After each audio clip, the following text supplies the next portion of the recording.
This is the Emporium Smoke Shop. It is in the Delmar Loop area of St. Louis. This has been a magic kind of place for smokers, a staple for 28 years. I mean, look at all this stuff.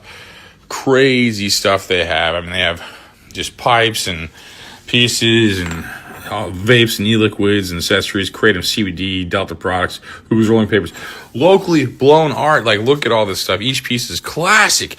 Use promo code LEGENDARY when you go in there. Get a 10% discount. Check it all out. This has been a classic St. Louis staple for 28 years. Come on in.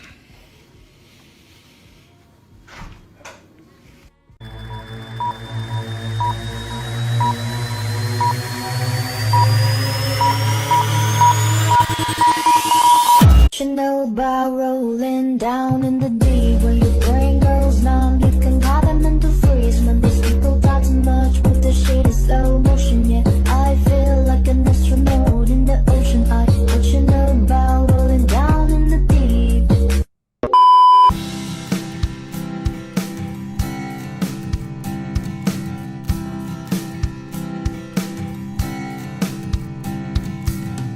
This is the best show in the universe.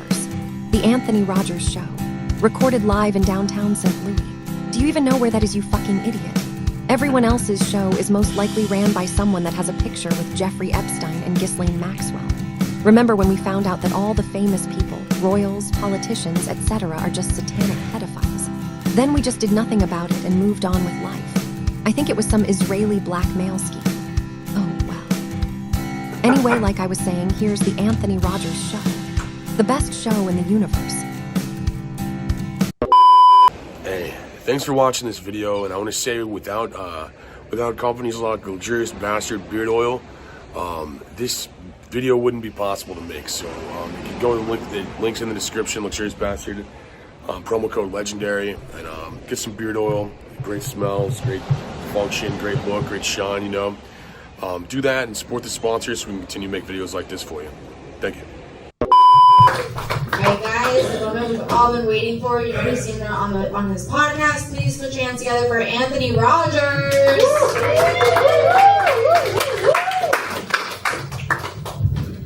How are you 15 people doing? You guys having a good night? Yeah. Cool. We got the black people in the back, just like the 60s. Fuck yeah.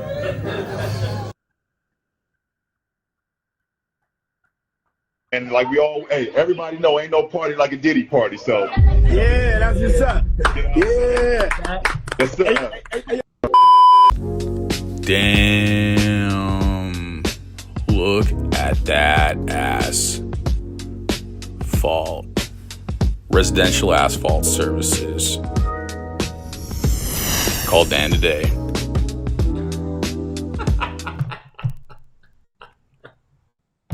Welcome back to your favorite podcast that's ever existed. My name is Anthony Rogers. This is the last podcast of the year, and if you survive that long-ass intro, you're reminded that everyone on TV is a pedophile except for me. So today we have, a huge guest. He's been on here before, but just if you're been a long-time viewer of the show, I think he does the voice of Woods on one of the most famous video games of all time, at least in my generation, Black Ops 2. We have James C. Burns. How are you doing, brother? Hanging, man. I love your intro, brother. I love it. You had me fucking howling, dude. It's a good reminder, you know. It's a good reminder. Yeah, my pedophilia's been fucking called out again, huh? You son of a bitch. Well, man, so what's it like being a complete legend? Like, what's it like? What the fuck kind of question is that? That's a legend. I'm a legend in my own fucking mind. Look at man. Ask me another question. That's how do I even answer that without being accused of being a pedophile again? So, again? Well, you just did it in your fucking opening. I didn't call you a pedophile. You're the only person in show business who's not a pedophile. So the inference is that somehow I fall in the. Because I live in fucking California, I fall in the umbrella of pedophilia. So I don't judge, right? I don't judge, you know. But I don't judge you. No, you say no. That wasn't me. You fucking bonehead.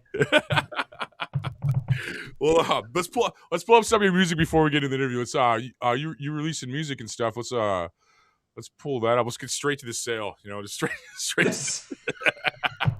Yeah, come on. The clock's ticking. You haven't had a commercial in like 30 seconds. You got to get it going, man. Come on.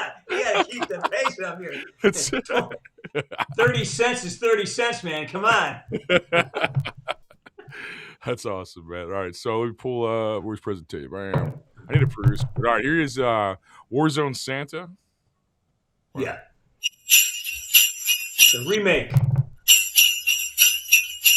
This is a Christmas story. It was that time of year I needed some Christmas cheer. When I heard some reindeer laughing on my roof, I went down to the Christmas tree, and who do you think I see? It was Santa playing Warzone, and he was good.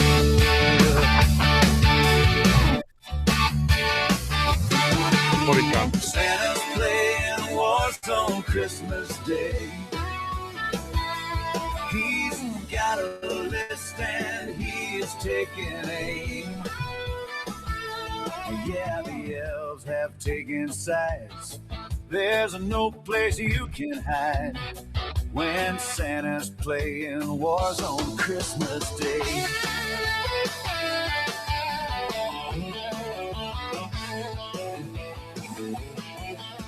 Dropping in to grab some loot. Halfway down, he cuts his chute. Has 3 kills before he hits the ground. He tells all the noobs they get a pass. It's time to kick some hacker ass. The last thing they will hear is ho, ho, ho. Just to let him know who's playing Warzone Christmas Day. He's got a list and he is taking names. Yes, the elves have taken sides. There's no place you can hide, 'cause Santa's playing Warzone Christmas Day.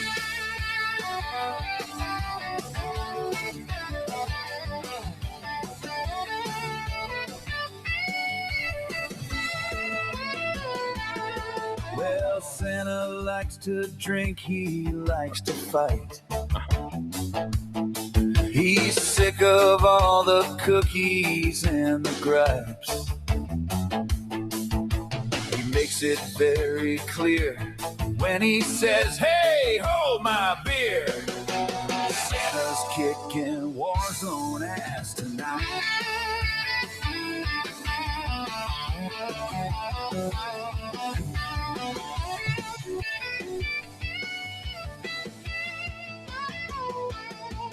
With an SMG and a triple vest, a drill charge and a DDS. Rudolph's inbound with a combat sleigh. Santa gifted me his gear and his loot, chugged his beer, and up he flew, laughing with a badass. Ho, ho, ho! So all the kiddies know who's playing Warzone Christmas Day. He's got a list and he is taking names. Yeah, you had better be good. Now let me tell you why I think you should.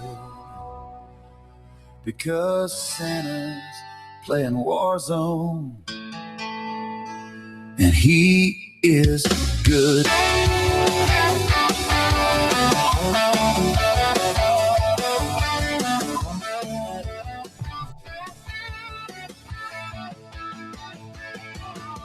Santa's playing Warzone Christmas Day.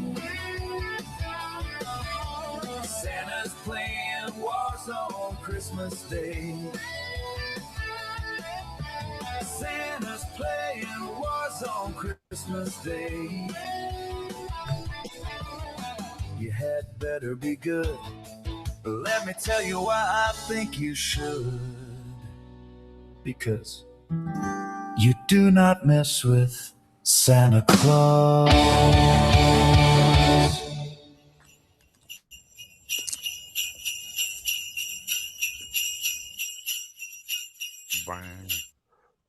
So you produced that? Yeah. You know, like you put the entire thing together and produced it too? Yeah. That's good quality song. I mean, that's like I like the vibe and stuff. It's like a fun vibe. But like, I mean, as far as quality goes, it sounded like really good quality for like a joke song. Like, you mean like you expect it like to be? I mean, how long have you been playing music? Started when I was about 11. That makes way more sense. Okay, how long have you been like mixing your own tracks and stuff? Like Oh, well, a long time. that makes more sense. I was doing it back in the 80s. I had a band in the 80s.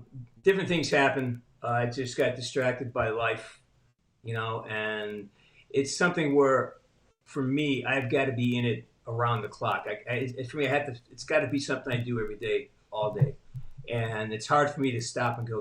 So for like 10 years, I just stopped, you know, and when I retired, basically it was 2 years ago, I decided that, you know what, I've got 300 fucking songs, and I've been writing parody songs for Call of Duty since 2018, I think. This one I wrote in 23. It's a much a raw. It's just guitar and a little bit of reverb, so it's had a lot more humor to it. And now that I'm producing, you know, my own music, I decided to do this as a test drive.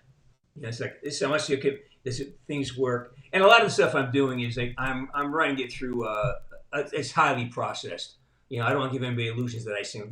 That's me singing, but that's me singing through a fucking machine that makes me sound like that. I don't sound like that. I have a very different vocal quality. I mean, it's me singing, but it's like someone covering my voice. The computer's going, okay, here's if you could really sing. Here's what you would sound like. It's tone correction. Yeah, no, it's like I see that. But that was a smooth edit. I mean, that was super smooth editing, honestly, man. Like as far as like the behind the scenes aspect of that was a super smooth edit. It sounded like crystal clear. I'm like usually when people have like songs that are like demo, like or songs that are released, and usually you could hear like certain. I mean, if they're doing it themselves, you could hear like a certain quality. But that was really clean.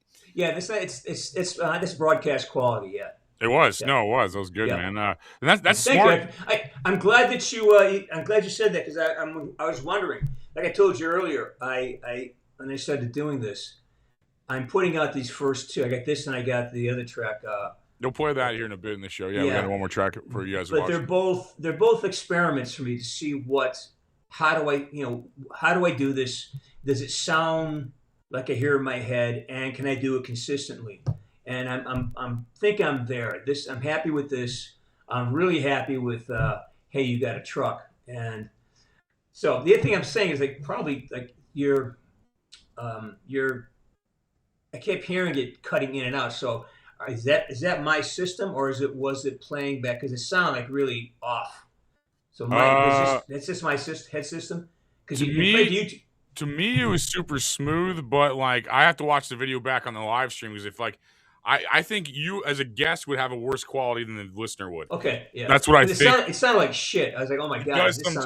It does sometimes to guess. Yeah, I think I'm like, oh my god, this is terrible. This is fucking. Oh, I shouldn't have done it. I shouldn't have done it. I saw you watching it. You watch it like I would watch somebody watching my stand up. Like you're like the way like behind the scenes you're like watching like this, like the way I would watch it, like if I was doing the stand up and showing the entire fucking world or something I was doing. I mean you cut yourself open for criticism in a situation like that. You know, I mean, it's just art, but I mean, it's just like a lot of people can't handle it. Because you know, I have been open for criticism at all the last 15 years. No one's ever said anything negative about me. That's funny, man. No, the video game world is all talking shit, and that's kind of why I love it, man. Like and that's smart. You play. Are you stream games then too? I did not know that about you. I stopped. How did that do? Because that's like interesting. A guy like you could probably do pretty well at that. You know, I don't have a killer instinct when it comes to making money. You know, and I really do things because they feel right. And I started playing, but the novelty of me sucking at it, because I had never picked up a controller in my entire life. So I was really horrible at it for the first year. And then finally, it was no fun for me to be like always dying in the first. Like that song is about me, but I'm the opposite guy. I got killed instantly. I barely got off the ground. People were shooting me from a mile away. So because when they found out I was playing, I became a target. You know, And it's just, I just so bad I stopped. So what I did though is I started playing zombies, and I fell in love with Outbreak. One of my community members, he introduced me to Outbreak, and what I loved about it is I could run. I could get in trouble and run away and recharge, get some more ammo, and go back in. So I learned how to really play at a pace that I could learn at, and then slowly I got. I'm okay at. I could hold my own now, but. And then I was dating this gal, and she loved. So we played. It's like a very romantic thing. We'd play together all the time. It's like a thing we did. All right, so isn't that we played, and that was fun. We're not together anymore, so the reason to do it's kind of gone, And quite frankly, the music takes up so much time. I'm doing. I worked maybe 50 days as an actor this year. So I'm busy. Plus Comic-Cons, I play hockey and tournaments, and I travel a lot. So being a streamer, you got to be consistent. You got to show up. They got to know where to find you. And I couldn't dedicate my life to that. It wasn't important enough to me. Whereas sitting here, writing a song, recording, playing hockey with my buddies, that's important to me. So. No, it makes sense. Do what you want to do. No, it makes sense. Like, so what was being the voice of one of the biggest video games on earth like? Well, the thing is, it wasn't just the voice. It was my face, it was my body. It was, Was that really? Was that really? Yeah, Woods. So they did like a scan and turn you into a cartoon or something? Basically, think of it as I appear as a mannequin of white dots, and they paint it in. That's fucking cool. I didn't know that. Yeah, there's a whole channel on how the game is made. It's how he became Woods, and it shows the whole process.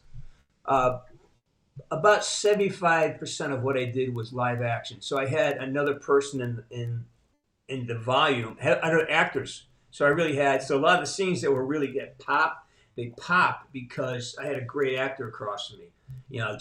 Andrew Hawks and who played Jeremy Dunn, Andrew Hawks, and there's some.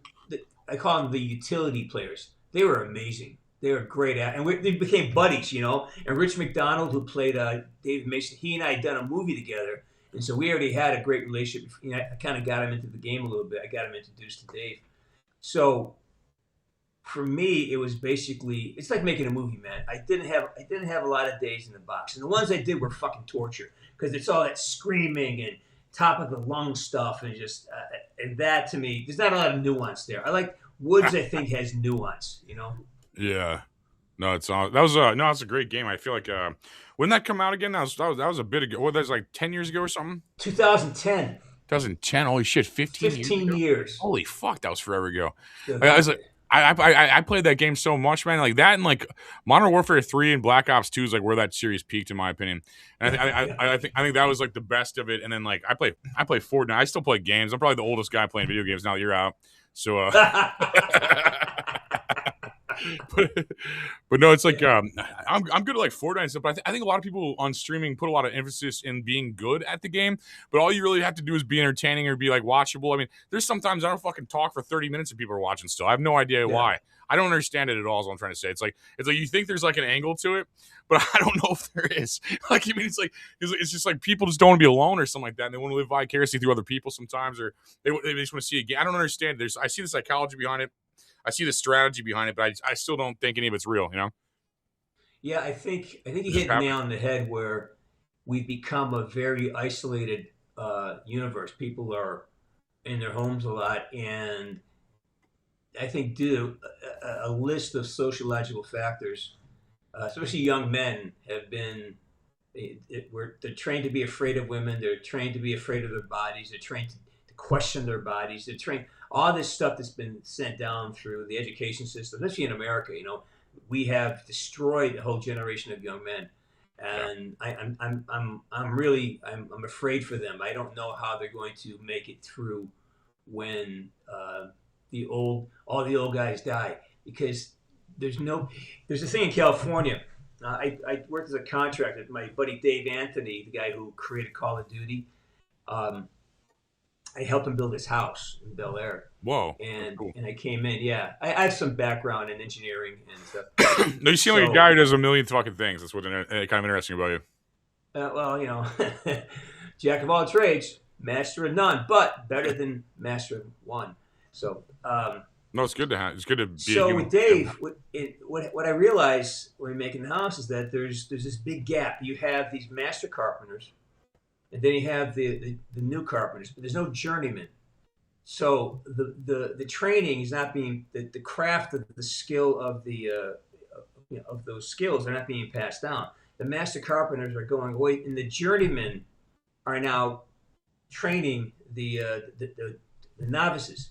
And I watch little mistakes of detail happen more and more often, and you see the quality of construction is deteriorating, the quality of design, because the master are not. We're not bringing young men into the world of working on their hands. We didn't bring them in. We taught them that, hey, working with your hands is an insult. Your opinion is what's matter. Go get an opinion. And all of a sudden, who the fuck cares about your opinion? I got to change a tire.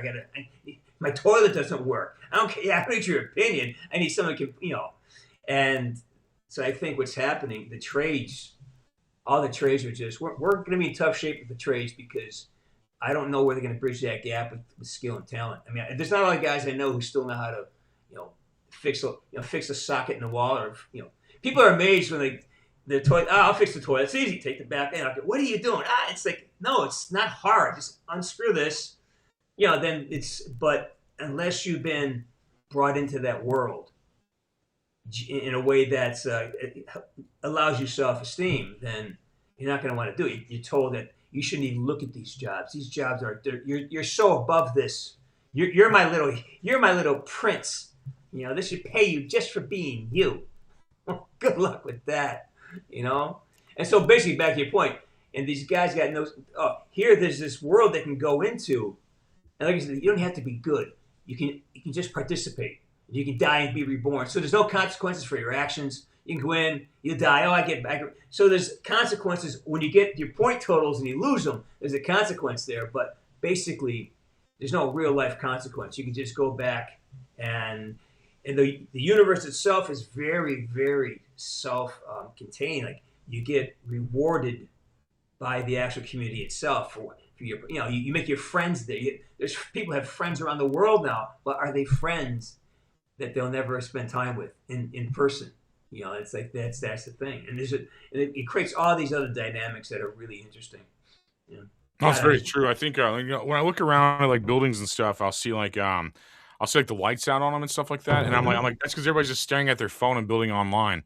Like everybody stopped building outside of the internet, and they're all just building onto the internet. Yep. And then to be a plus, I'm kind of a fucking moron that probably wouldn't have a chance of building anything if it wasn't for YouTube. Like, for example, I built an entire bus to an RV because I have YouTube.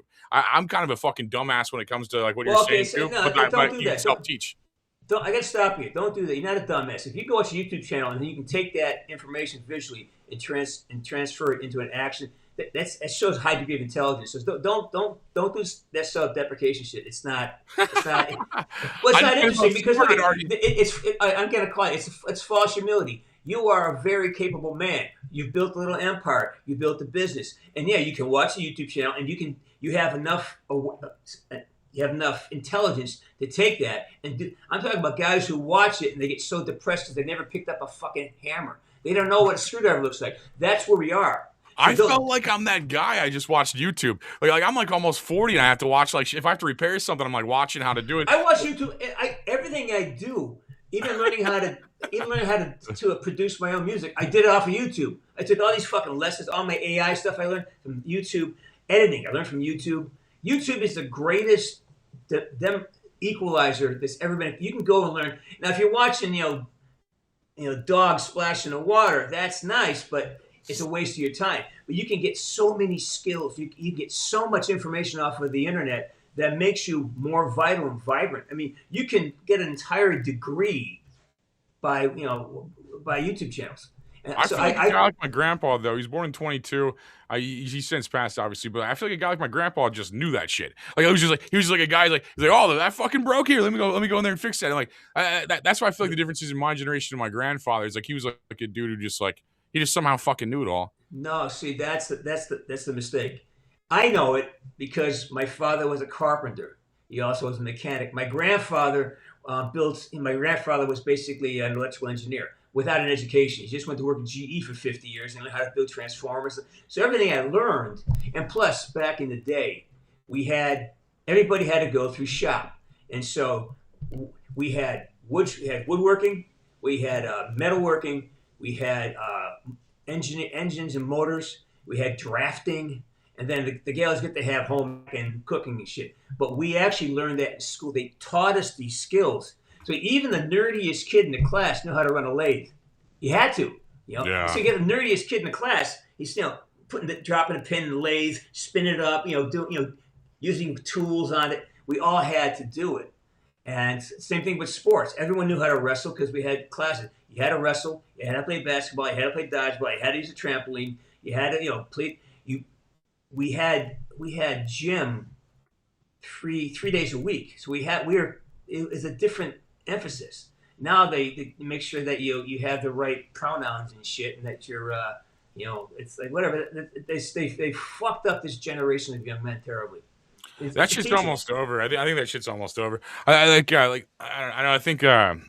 are starting to realize that if you have to tell someone your pronoun, you're fucking hideous. Well, Anthony, yes, but for 10 years you have a whole generation that basically lost their high school because they're under COVID lockdown. Yeah. And then they go to college, and also they have all these fucking terrorist acts now. It's like they lost their entire.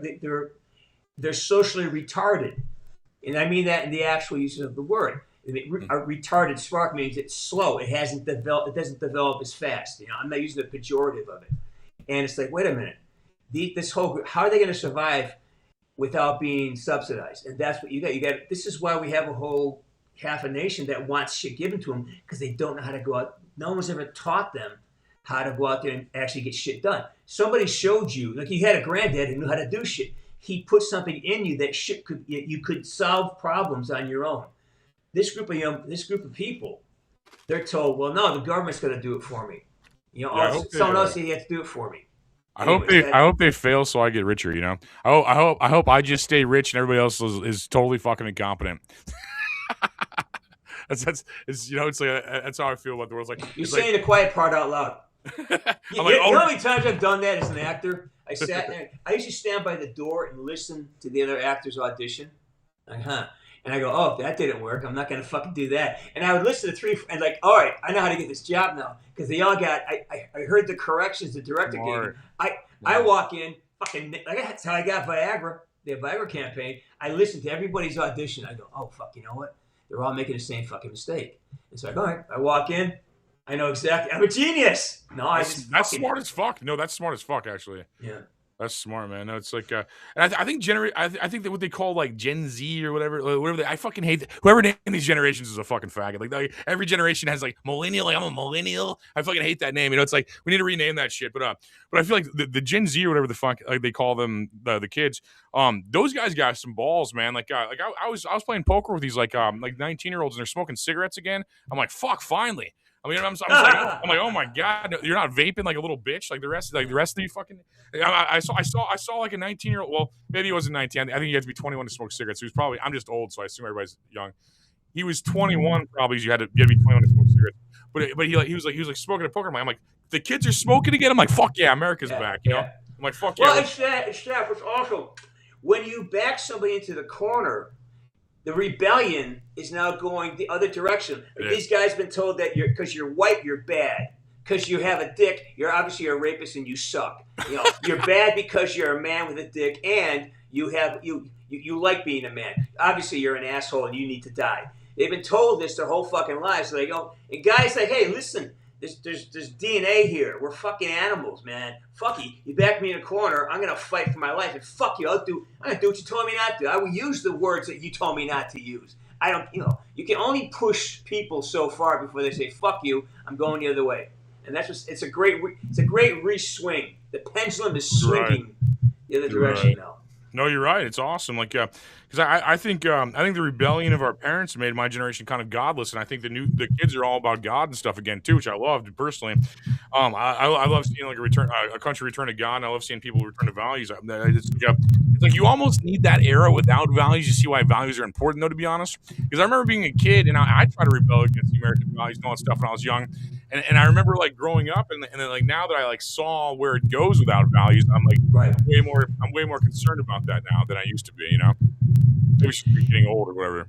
But I think it's both. I think the issue for me, and it's what I really, it's kind of my next stage, is that we have to we got to salvage this past generation. They got to be salvaged. These kids who are coming behind them, they're gonna be okay because now the masculine voices are coming back. You know, masculinity is kind of cool again. You know, saying no is good. You know, telling some broad the fuck. You know, making sure that your sperm is more valuable than a night out. It's gold. You know, if you do not want to spend the rest of your life attached to this broad, don't stick it in her. Bottom line is right because like once you have sex, it's fucking permanent. It does not go away. And I think the hard lesson is going to be for the girls who realize that every guy you bang, he's with you for life. And if you want a good man, he's going to sense that, wait, what's off with you? Well, every time you walk by that guy you were banging, your body's going to tingle. It's going to resonate because you're now connected forever with everybody you've ever been with. So I think there's going to be a big shift with guys saying, oh, I want something better. I'm not going to give up my life and my income and my peace for somebody who's comes pre-fucked and wants me to pay for dinner, you know? Pre-fucked. I've never heard that before. That's funny. Like, dude, like what I don't relate to with these kids is like paying to see people naked. Like that shit was funny as fuck. Like, like these OnlyFans thing. Like these 20-year-olds are just like paying to see their neighbors naked and shit. I'm like, dude, did you really pay $15 to see a girl naked? You can just talk to her? I have never understood strip clubs. Oh, I remember there was this. I was shooting a commercial. I think it was in Houston, and the producer, he did a good job for us. He wanted to, give us a sort of an award, not award, but a little bonus. So he took us to a strip club, and I'm like, this girl comes over, and I'm looking at her, and she goes, well, do you want to dance? I go, why? I mean, so I go, let me get this straight.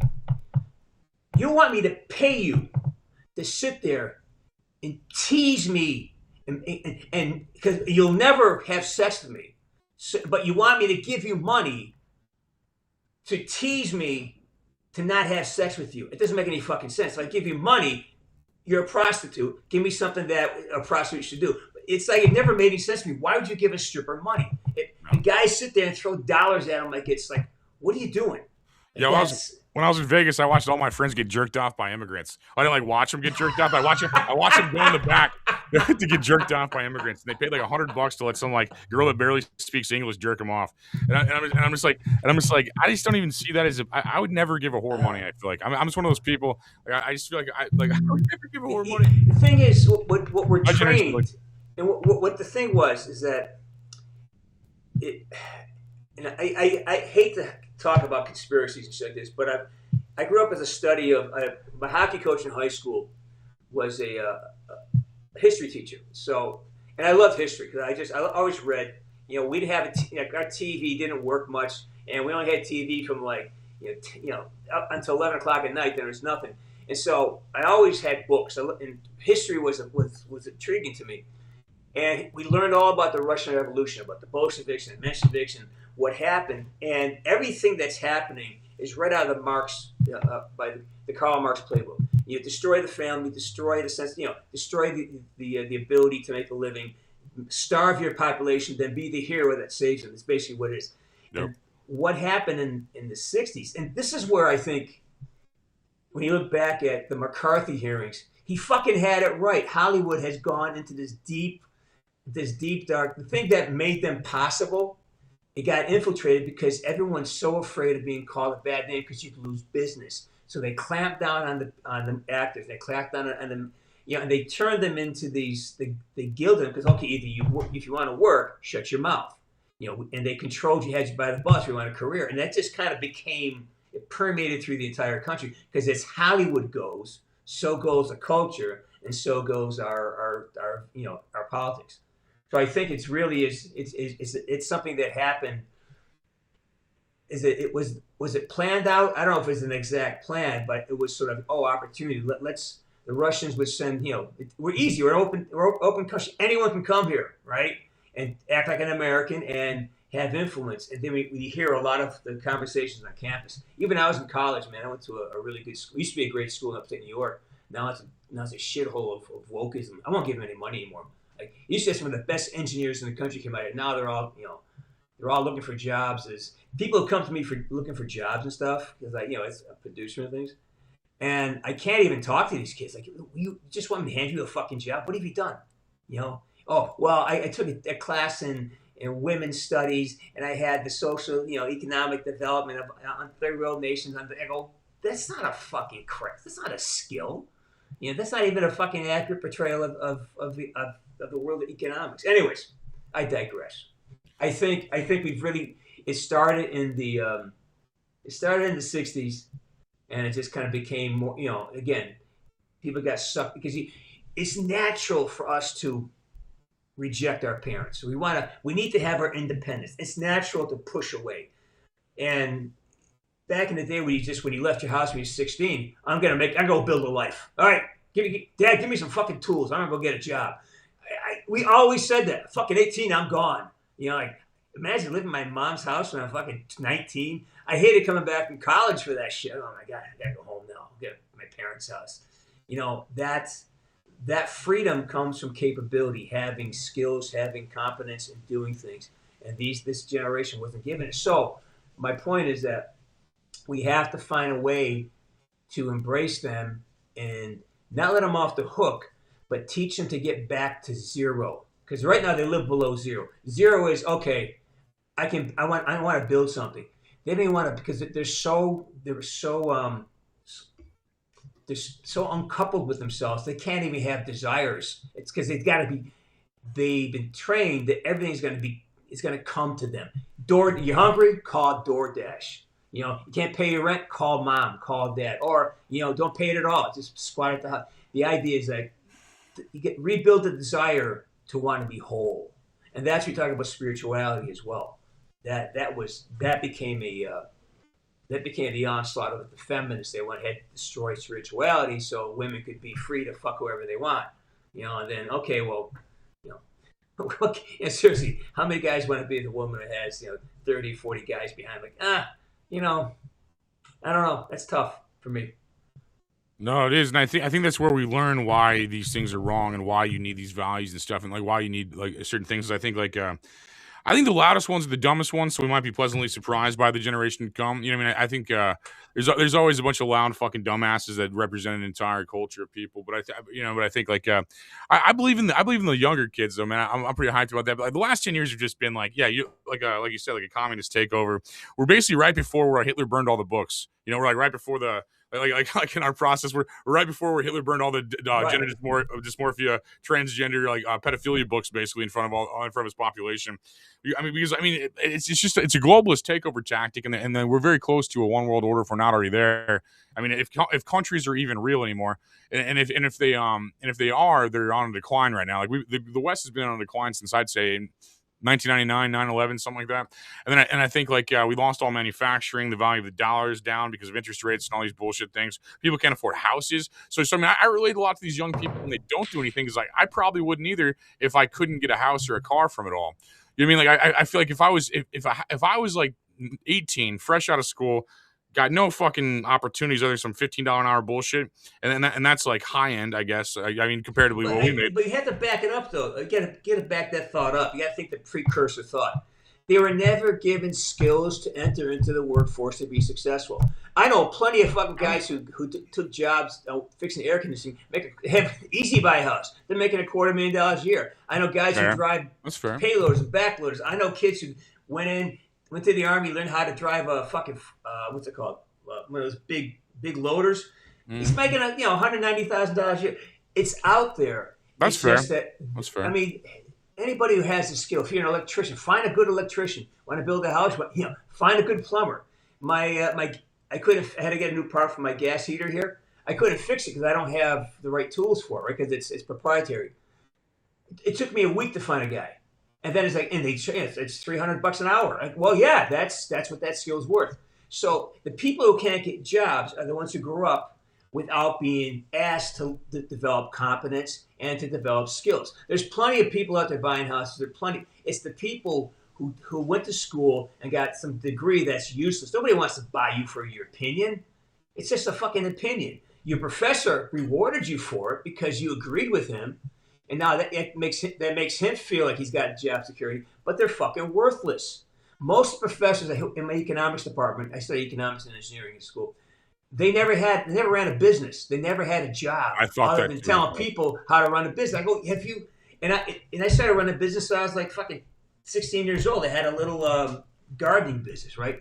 You learn things by doing it, and the education system has turned these people into and even now, everybody wants to be paid for their opinions. So everybody with a phone is talking to the phone, hoping they get viral and they make $20 off of some stupid, or they set their hair on fire, or they say some stupid shit and hope they catch. That's their goal, is to get online, say some stupid shit, and then be rewarded for it. You can't buy a house like that. You can't. It's like trying to be a fucking a pro hockey player. There's only 800 of those guys in the world, man. That's it. Not even that many.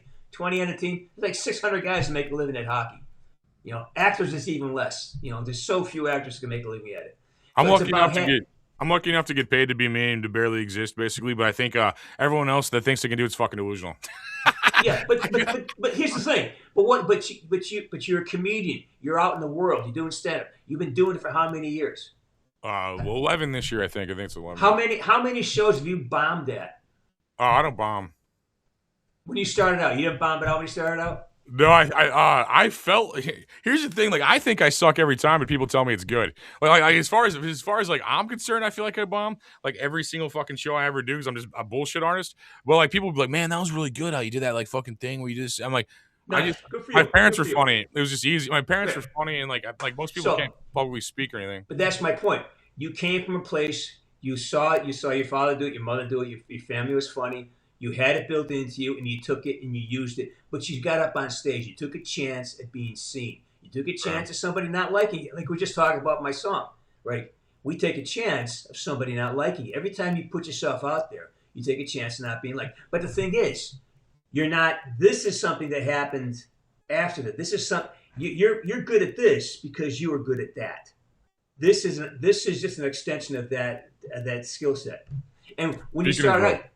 Oh, sorry. Speaking of comedy, I have a bunch of shows coming up.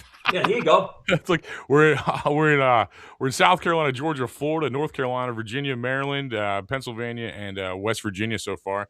That's we're booked January to May right now. So come Google. What a great fucking tour, man! It's amazing. We're gonna check it all out. Congratulations! Okay. That's a great tour for you. No, I appreciate it. No, it's fun, man. Touring's fun, man. It's like, but you're right. I mean, it takes fucking forever. I'm old, I wanted this at 21, and now I'm 39, and I'm bored. It's like one of those things. Like it's like, all right. I feel like the stop. I got something to say to you. Yeah. Fuck you. Hey, don't 39. This is a family show. This is a family show. It's a family show. 39. What I'd fucking give to be 49 again? Are you fucking kidding me? 39. How old are you? I'm 67 years old. Okay, well, you're still doing it. You're still doing it, But my point is, dude, 39. You have even scratched. You're like the first 10% of the fucking pyramid. There's so much more to come. You're already on your way. By the time you hit your 50s, if you can just keep from going down some bad paths, dude, you're 39, man. You're doing it 10 years at 39. That's amazing. It's fucking amazing. Well, I appreciate that. You're so ahead of the curve. Whatever you're doing, keep doing it. Just being bored and complaining about it while people tell me good job. Fuck yeah! Hey, who cares? That's what I feel like. That's what I feel like life is like. Life's like, man, I'm really fucking bored, But I'm blessed though. I mean, I'm very blessed, man. I'm talking like you're a complete fucking legend, man. I have the ability to talk to people that voiced video games I played as a child. That's like fucking insane.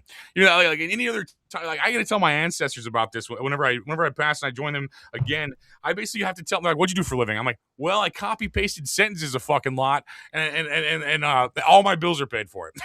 Like it's like that's like how I feel on Earth. It's like it's such a weird fucking thing on Earth, and because like I mean, there's so much suffering. Like I go outside these towers and buildings, and there's so much suffering. You want to help everybody, and then it makes you feel grateful for what you actually do have. You know, even if you're like a whiny, self-centered bitch like myself, we're just like I'm just bored. But I feel really blessed. Still, again, there you go again, dude. Cool. This is where you're gonna stub your toe. Not my business, but I was a hockey coach for 20 years. I can't help it. Stop the fucking false humility. Own this shit. Stop saying you're a whiny bitch. Stop negating it. Own it, man. I think Don't say you're a whiny bitch. You're not a whiny bitch. You're a funny fucking dude. I think complaining about being bored all the time makes me a whiny. I mean, I think people are like subjectively multiple things, you know, and you know, positive things too. I'm just pointing out that I think complaining about my life is being a whiny little bitch. I think that aspect of it is. But outside of that, yeah, no, I fucking do other stuff too. What I'm saying is, I'm asking you to be more discerning as how you describe yourself, because the things you say are the universe will kick it back to you. And ask me how I know. And it's like own it. Like you're not a whiny little bitch. You're a guy who has dug in, has done the work, who's worked hard, who's taken a lot of chances with his life, who's gone out there, put himself up for scrutiny, and you went through it. Now, that's something to hold your head up and say, that's what I fucking did. There's the balls that's going to put you into the next level, because everyone wants to be afraid to be, well, I'm good at this shit, you know? No, I'm fucking great at this. You know what I mean? I know it's like you got to have that fucking belief, and you can't be afraid to say. You can't be afraid. You have to say it out loud. You have to learn to be humble, but yet acknowledge. Here's the thing. Here's what I learned when I signed my first. I was a pro hockey player. I don't know if you knew that. I played professional hockey. Yeah, I did. Yeah. And I remember the very first time I got asked for an autograph, and it was the oddest thing, because I wasn't even a starter. You know, I got called up, and I'm just like sitting on the bench most of the time.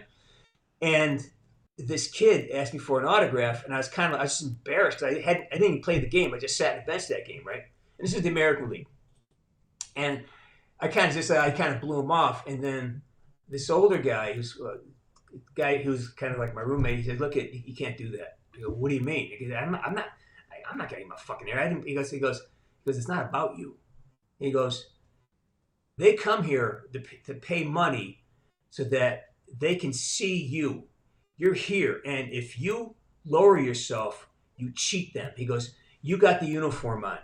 You did something. You're not a fucking phony. You got something. You didn't play tonight, but you're here because you're good enough to be here. They need to know that you recognize that they can recognize quality. If you say you're not quality, you're now destroying their experience." He goes, "This is about their experience, not yours.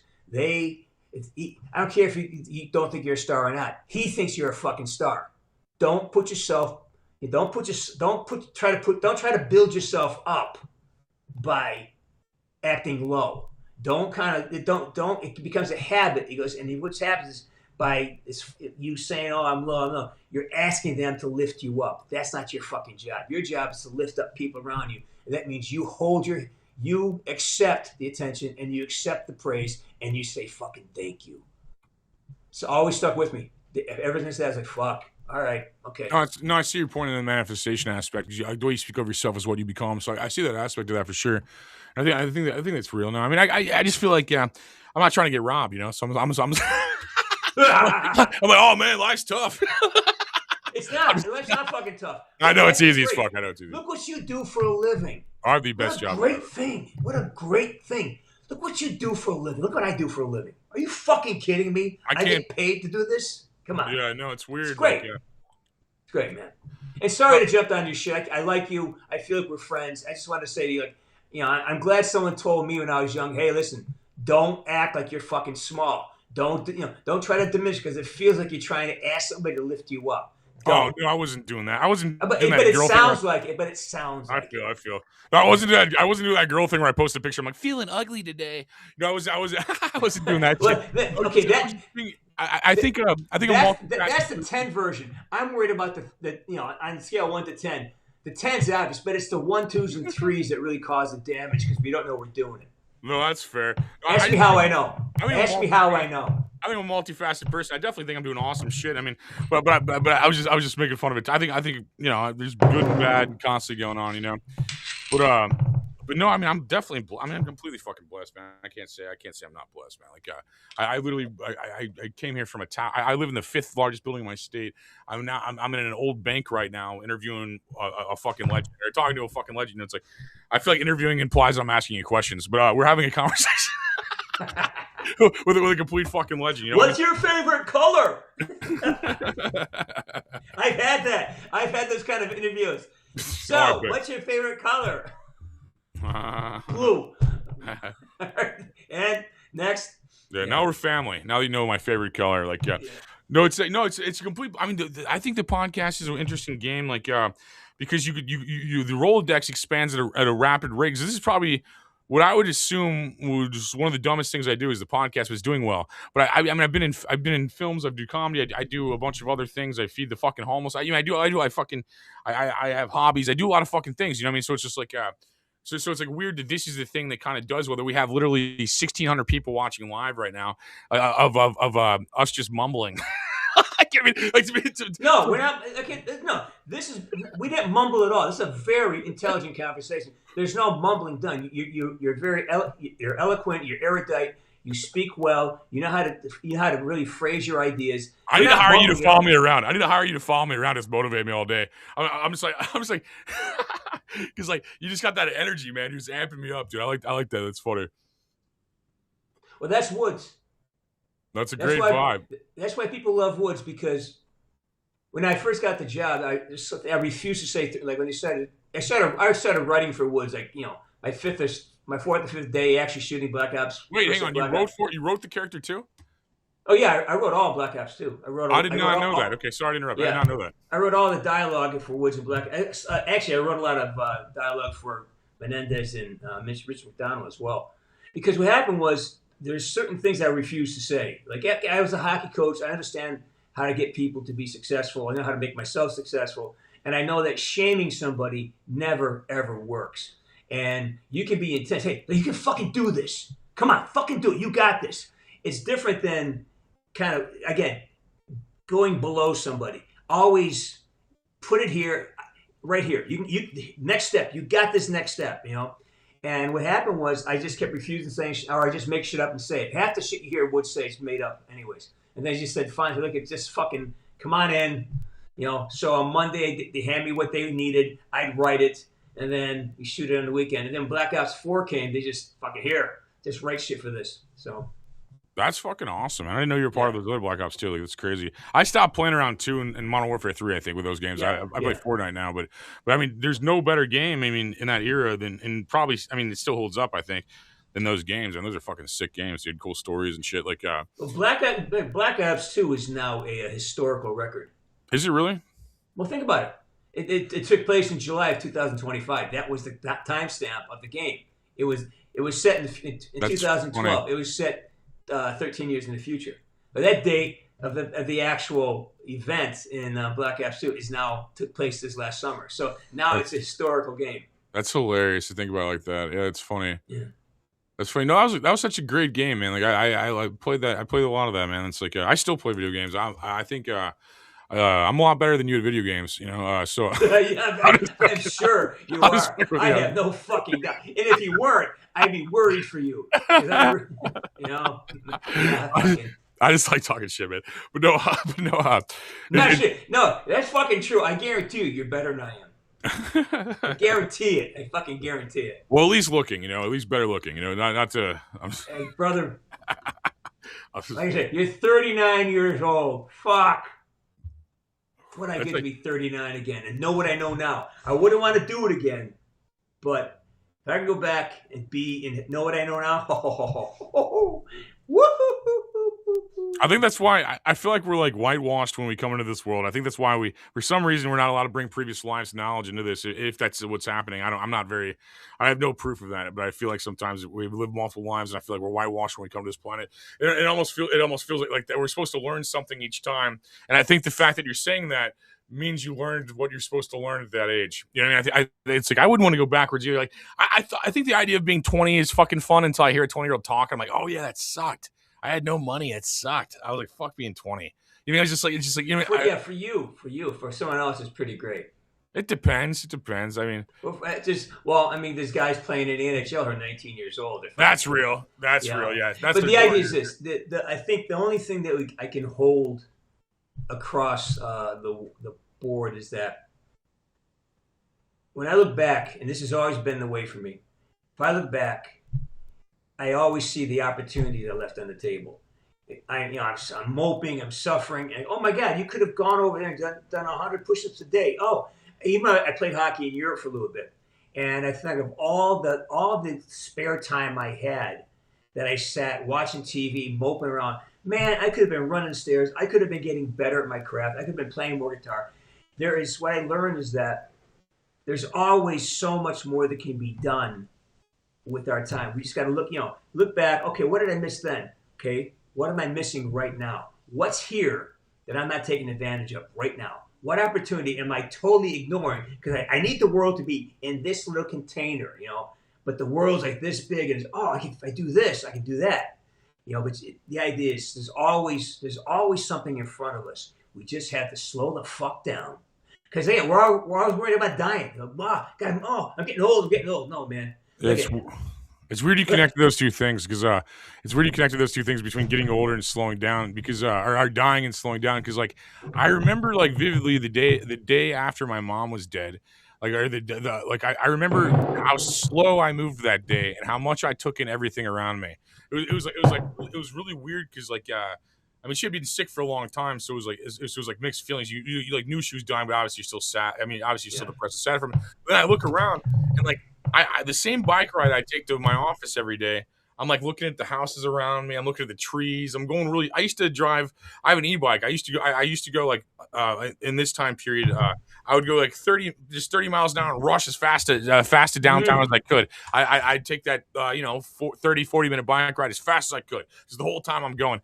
And I remember the day after she passed, I literally took it about 10 miles an hour, barely pedaling, just kind of looking around, being like, man, this isn't forever. Just like kind of realizing that thing because I think when you're at a certain point in your life you think everything's forever. You think like like last week I just laid around on edibles, like what a waste of time, but at the same time I fucking love wasting time. I fucking love wasting time still, it's like but it's like you got to balance it, you got to have the downtime, the uptime, everything. And it's like what did I miss opportunities that week? But I mean look at me now. It's like right before Christmas I'm interviewing people. It's like I always work too, so it's like this weird balance. Like it's like I worked till 4 a.m. last night. You know what I mean? So it's I'm allowed to lay around on edibles for a week. Yeah.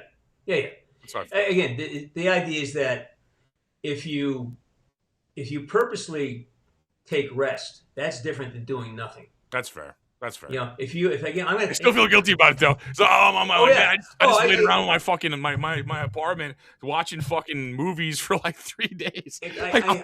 I'm at my best if I'm in bed by 9 o'clock at night.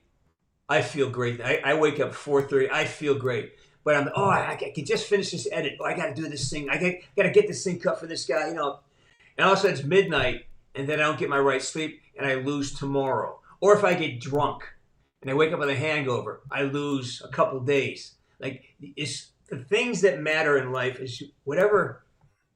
It's about momentum. Life's about momentum. I have a thing I say in the show a lot. I go, it's like this: a thought that gets repeated, right? It becomes a belief. You keep saying something in your head, all of a sudden you start believing it. And that belief, when you give it time and attention and nurturing and you kind of buy into it even more, that becomes your momentum. And if you don't like your momentum, you got to backtrack and say, okay, what the fuck are the thoughts that I'm feeding myself every second of the day that are generating that belief that's making that momentum? And it's as simple as changing your thoughts. It is simple as just change the way you think. You can just stop it like that. But you got to be willing to suffer through it. You got to be willing to be uncomfortable, like fighting that thought or just finding a new thought to put in there. No, it's true, man. It's definitely about how you view things and stuff. I think that and you just got to keep showing up, man. I think a lot of people give up, man. I think a lot show up. Fuck yeah. I think a lot of people give up, man. I think that's like what I see mostly is like I was no more talented or no more anything than anyone that ever tried to do what I'm doing. I just did it every day. I think that's the only difference between me and somebody that didn't like get as far as I am. I'm not that far, but I'm gonna get. This is like I said, this is big. How do I describe this? Like no one ever got this far like without consistency. I I think you can't really, because a lot of people, like, they'll ask me about a podcast. They'll be like, how do I start a podcast? I go, well, first you have to be completely comfortable with 2 people watching you. And then you have to go to 20, and you have to go to 200, and you have to stay consistent when 2 people watch you. You mean you have to keep going and like fight through that thing, and then eventually you're at thousands, and then eventually I'll be at millions. I'm at the thousands part right now, but I'll be at millions eventually. Like last night, a podcast I did from the same spot, 50,000 views just on Rumble. You know what I mean? Like that you don't do that without the fucking 20 views though. You without the 2 views. I'd interview like these huge people, and it would get like 20 views on YouTube like back in the day, and like it was so bad. And like, I mean, you have to sit through that. And then they're like, well, I just want to make money. And I'm like, well, it's a business, so it'll take 5 years to properly monetize unless you're very, very lucky. And then, like, that's why I just explain to them. I'm like, you may be luckier than me, and you may be faster than me, but it took me 5 years to monetize. You mean, and I think that's what most businesses take when you talk to other entrepreneurs, and other than like a restaurant or something. Like restaurants, like you have food right away. I mean, you have products you can sell. I see the exceptions, is what I'm saying. But most businesses take 5 years, I'd argue, to regularly monetize to where it is your job now, in my opinion. There's no shortcut. There's not, and I think a no lot of people shortcut.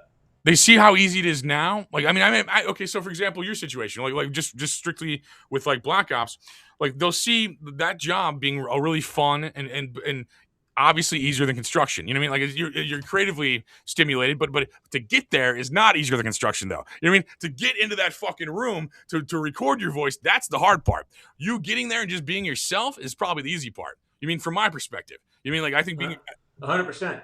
Yeah, the easiest door is the hard part. The easiest part of my career is doing the work. That's exactly it. The best. What I love going to work. It's the best part of my year. I get to go to work. I get to do this. Yeah. The work. The struggle is getting the job. It is. That's the hard part. That's the struggle. Finding the work, getting the job.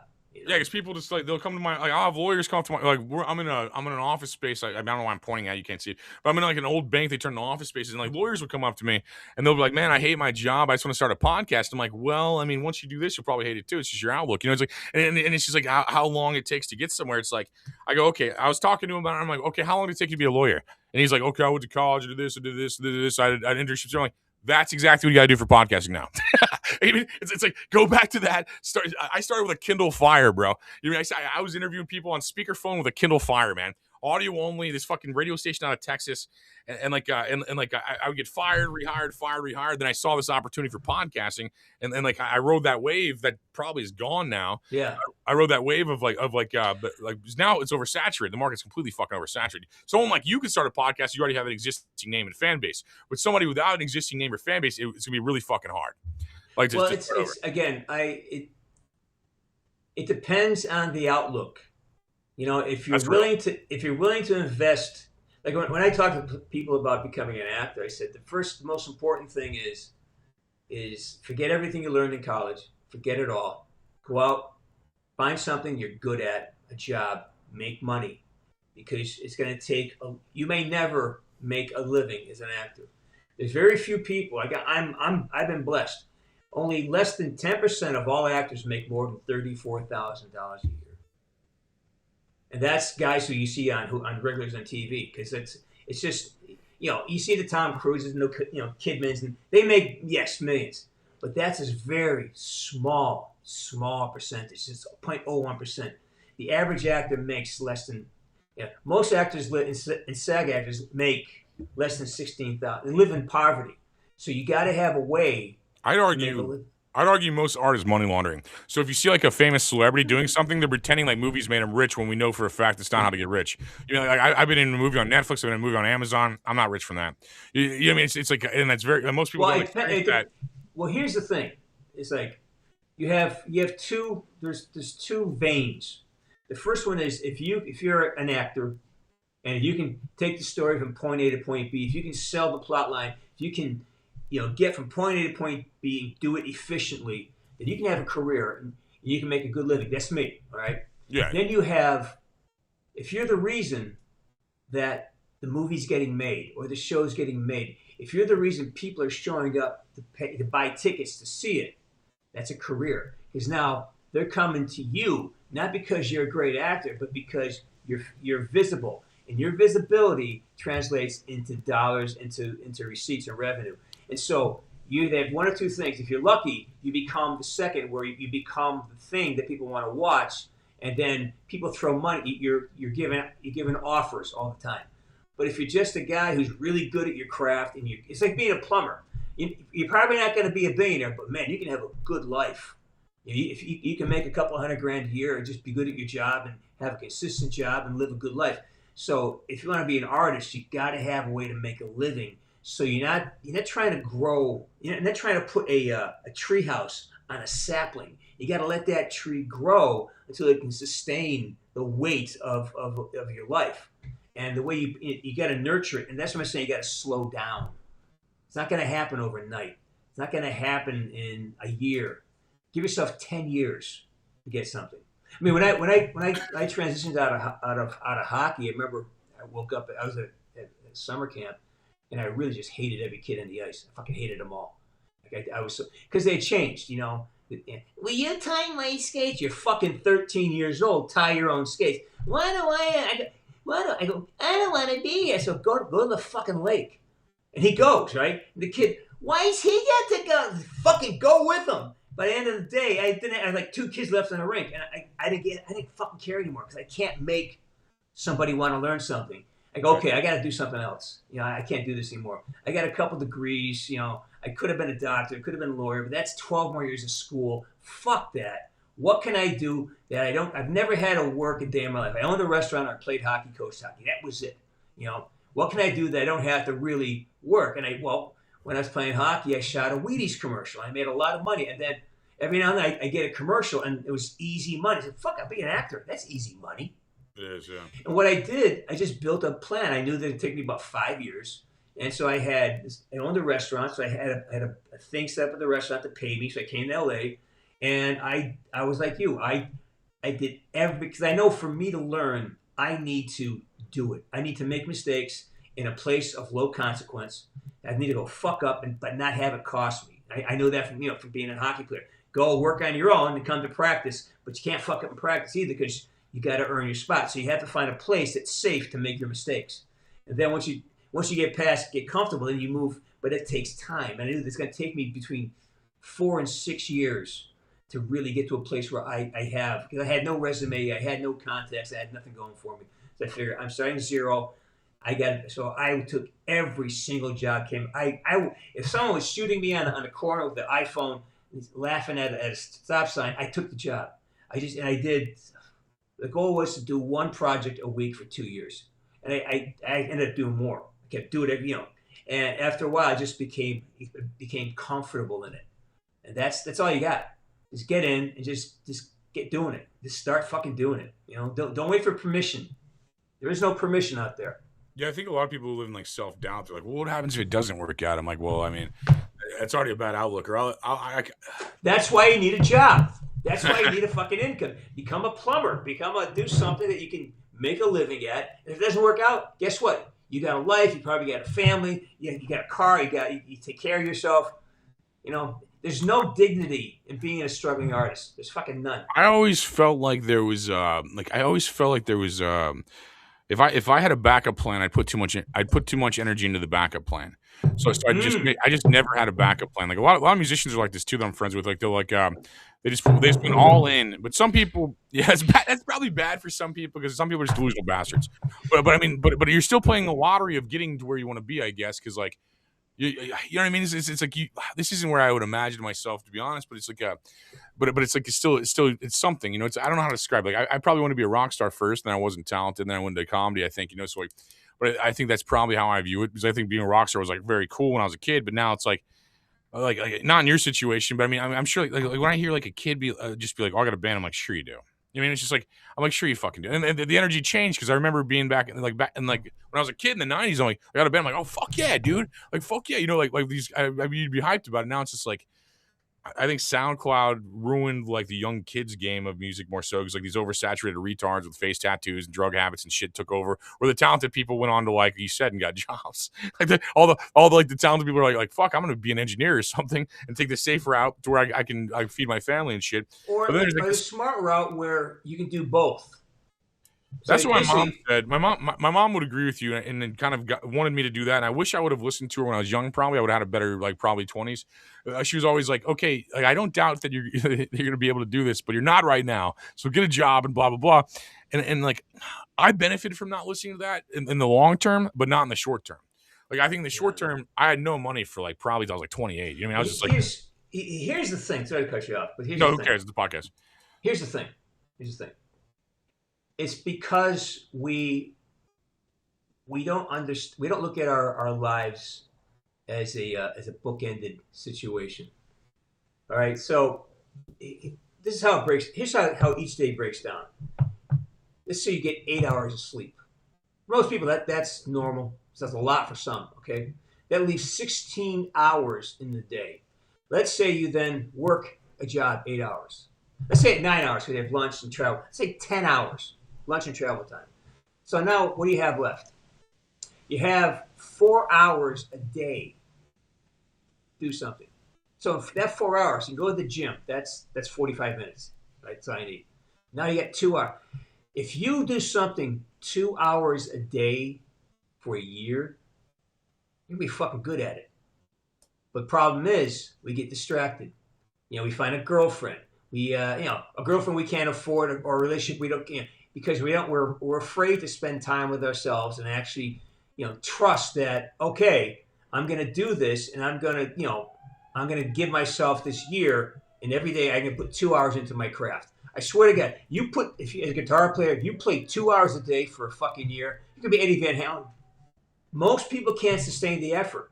And that's, but you gotta have this conversation with yourself. Like, all right, I can do two things. I can do two things. I can build a life and a career. But if I grab a woman, I'm done.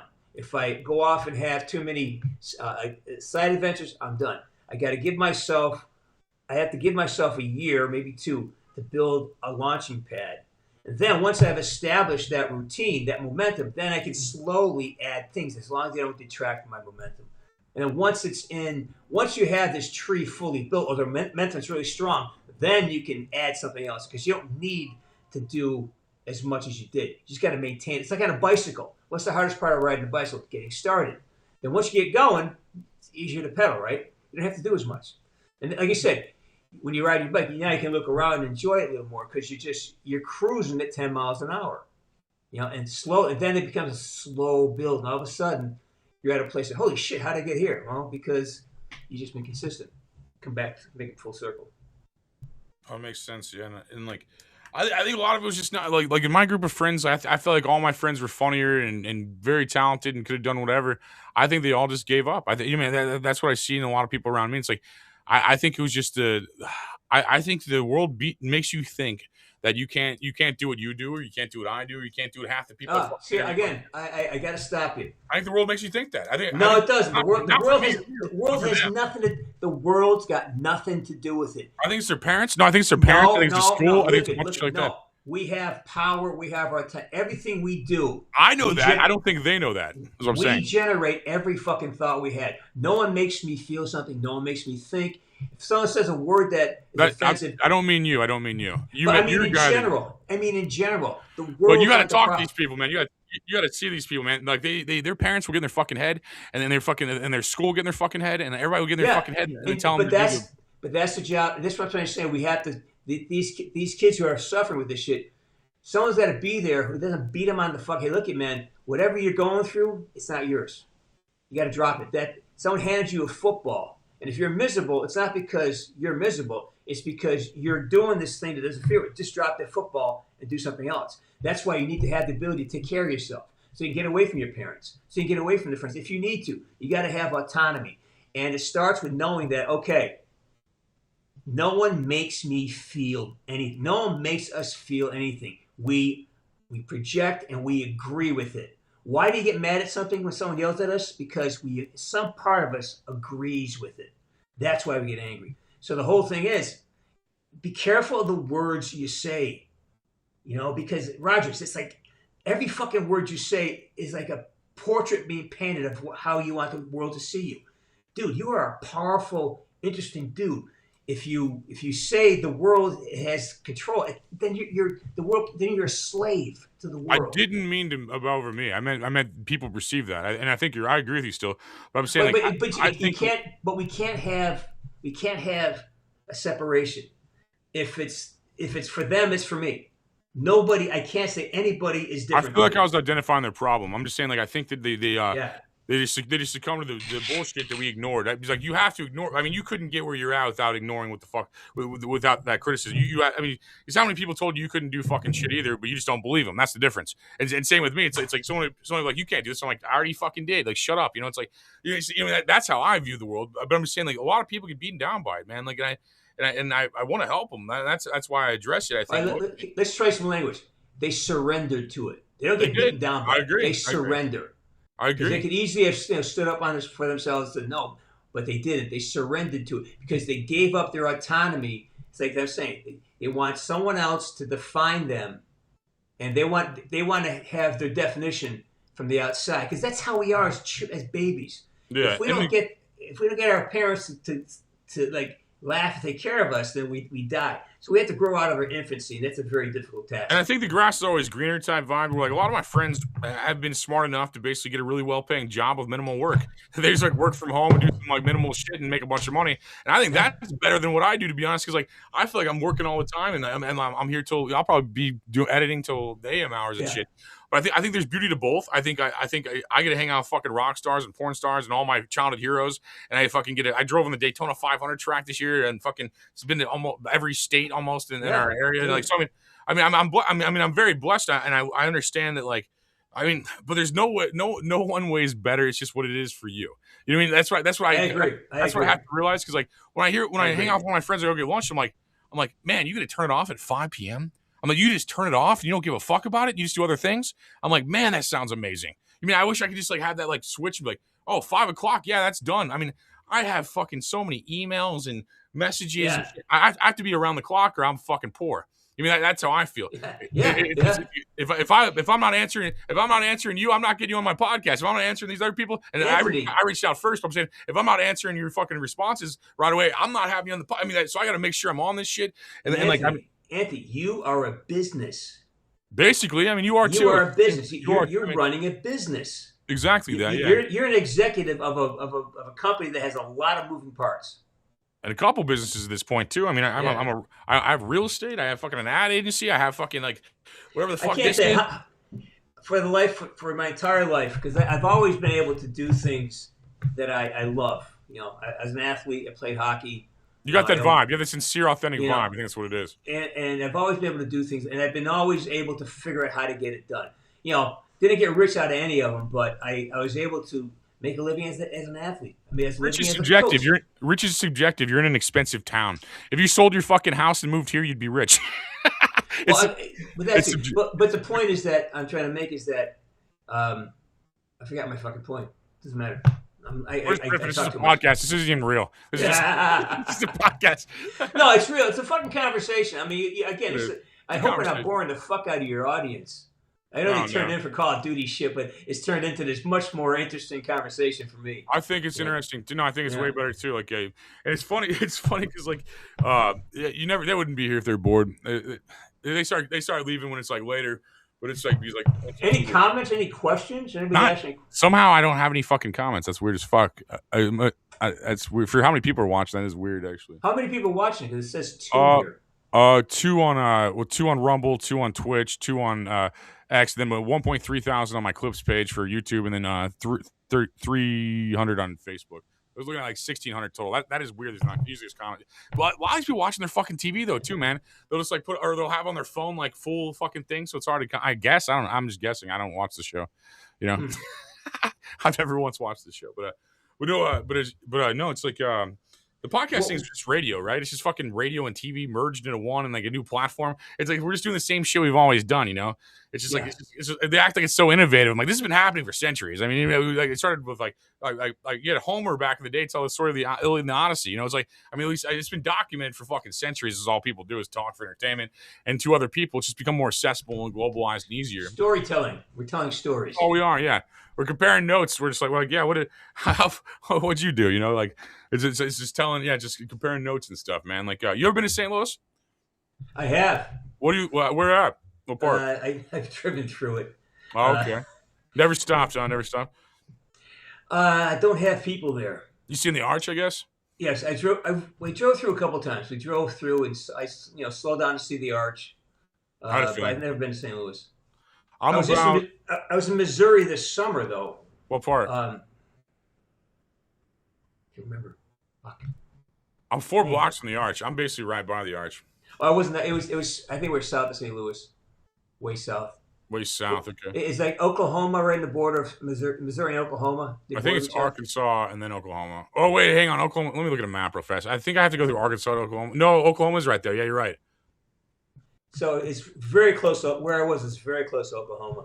I love Missouri. You know what I love about Missouri is that the Walmarts. You're on the corner. Sell tomahawk steaks. Oh yeah. Blew my fucking mind. I love tomahawks. And when I went there, they were selling fucking tomahawk steaks. It blew me away. Just totally the best place for steaks, man, is Nebraska, dude. They'll sell tomahawk steaks there, and it's like half the price, bro. It's so crazy. Like Nebraska's crazy for that stuff. Or like Kentucky has a lot of farm to table restaurants, like which is crazy interesting. And I think California does it sometimes. But you have a lot of good restaurants where you're at too, though. I mean, like you're Southern California. I mean, it's famously known for its Mexican food, and it's like other things that are really. I don't do Mexican food, man. My diet's so fucking bland. Steak, green, maybe a glass of Chianti. That's it. I'm very simple. I don't like a lot of any kind of. I don't do Mexican food. Maybe. Oh no, that's a lie. I will stop and drive through. What's it called? Taco Bell and get a veggie burrito. That's like if I'm hungry, that's what I'll do. What's a veggie burrito? Like a bean burrito, or like what kind? What's a veggie burrito? Beans, lettuce, tomatoes, and some guacamole, whatever the fuck that. Oh, gotcha. No, I used to like Taco Bell too, man. Like I used to eat that a lot. Like I'm fat. Convenient. I'm fat, so I eat everything, bro. I'm like, I eat Mexican, I eat Italian, I eat fucking everything. The perks of like being able to eat out every meal, It's like, yeah. But no, you don't eat Mexican mostly? Like you literally only eat steak and something else? I'm a pretty good cook. I made a gorgeous steak tonight, just gorgeous. I had a ribeye tonight too, so I can relate. I like ribeye. Yes, I had a great night. I have a company called Good Ranchers. They ship me meat every month. Fuck yeah, dude. They send me these they're sending me these gorgeous, like 2-inch, 3-inch thick New York cuts. Just fuck yeah, dude. That and a pile of spinach. I'm a happy camper. It's like I ate this new place called Pops Pizza and Wings, like and I had a ribeye and then I ate my wife's catfish. Although my weakness is a fucking pepperoni pizza. Pizza's, dude, it's too hard not to eat a pizza every day. It's too hard not to. Pepperoni pizza kill. I mean, I'm a weak man. Did you have Emo's Pizza when you're out here in Missouri? No. You gotta try some Emo's Pizza sometime. Where the hell were we? I'm looking at the map, and I'm totally forgetting where it was. You were on the corner. You're right. It was like Oklahoma touches that corner briefly. Hang on. I know the name of this town because Kate Madigan is from St. Louis, right? Who is? Kathleen Madigan. Who's that? The greatest comedian in the country. What's her name? Kathleen Madigan. The best comedian in the country. I've seen her 3 times. She's the best comedian in America. I mean, I love Maniscalco too. I think he's amazing. And I Nate Berganti. But Kathleen Madigan, clean, smart, from St. Louis, dude. What the fuck? She's from Florissant. I've never even heard of this lady. Dude, okay. She is. Listen to her shit about the noodlers. She's got this bit about noodlers. It'll fucking because you're from there, dude. She is. She's been around. I found her in XM Radio 15 years ago. She's she's best comedian in America. Jelly Roll follows her too. Jelly Roll follows her and a bunch of other comics I know. She's amazing. Hang on. I've never even heard that. She's from Florissant. That's crazy. She's dude, look her up. She is. I did. Yeah, no, I'm reading her shit right now. We have a lot of mutual followers too. Like the Comedy Cellar follows both of us, and Jelly Roll follows both. That's crazy. We know a lot of the same people. Actually, that's weird. No, you guys get along. She's brilliant. I mean, she's older woman. She's absolutely fucking brilliant. Yeah, she's 60. She's younger to you, right? You'd call her a hey, you call her a young lady, right? Hey, yes, I do. You fucker. She's only old than me, bro. But I'm just joking. But no, she seems cool, man. Like, no, like that's I didn't know. Forreston, man, that's crazy. She still lives here.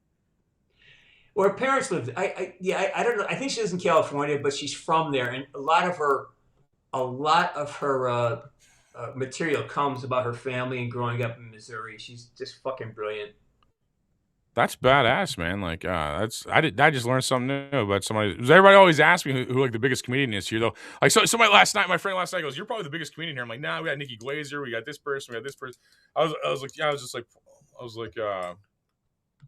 because Missouri has a couple people that still stayed here. We got like a pro wrestler that stayed here from WWE. We got a couple comics. We got the guy from Mad Men is always like here for some reason. Like I'll be watching a Blues game and it's like, oh look, this guy from fucking Mad Men is here. And it's like, dude, like holy fuck. It's like Joplin. I was in Joplin. Oh, the tornado capital. I was in Joplin. Yeah. Yeah. God hates Joplin as much as I do. So I was like, I'm just joking. But no, I fucking Joplin's about, how far is that from St. Louis? I forget. It's a ways. Yeah, I'm looking at the map. It's a ways. I've been there. I cut through. You're by Kansas City, basically. I think, or on the way to Kansas City. It's actually right on the corner of Oklahoma and Kansas. That must be where I came in through. Okay, never mind. I was doing that when I went to Tulsa. Probably is when I cut through there. Yeah, because I think we flew into Fayetteville. Oh God! And then drove up to Joplin. Yeah, fuck Arkansas, man. Oh my God, I hate. I worked in Arkansas a couple times. How do you deal with that?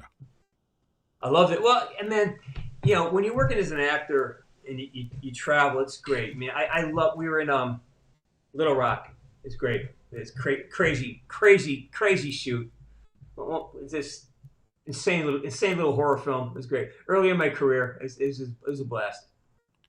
Oh yeah, if you went there to work on a movie, it's probably fun. Yeah, one of my friends lives out there. Like I don't know, it's like New York City, New Jersey. It's like you just make fun of it because it's Missouri and Arkansas. Yeah.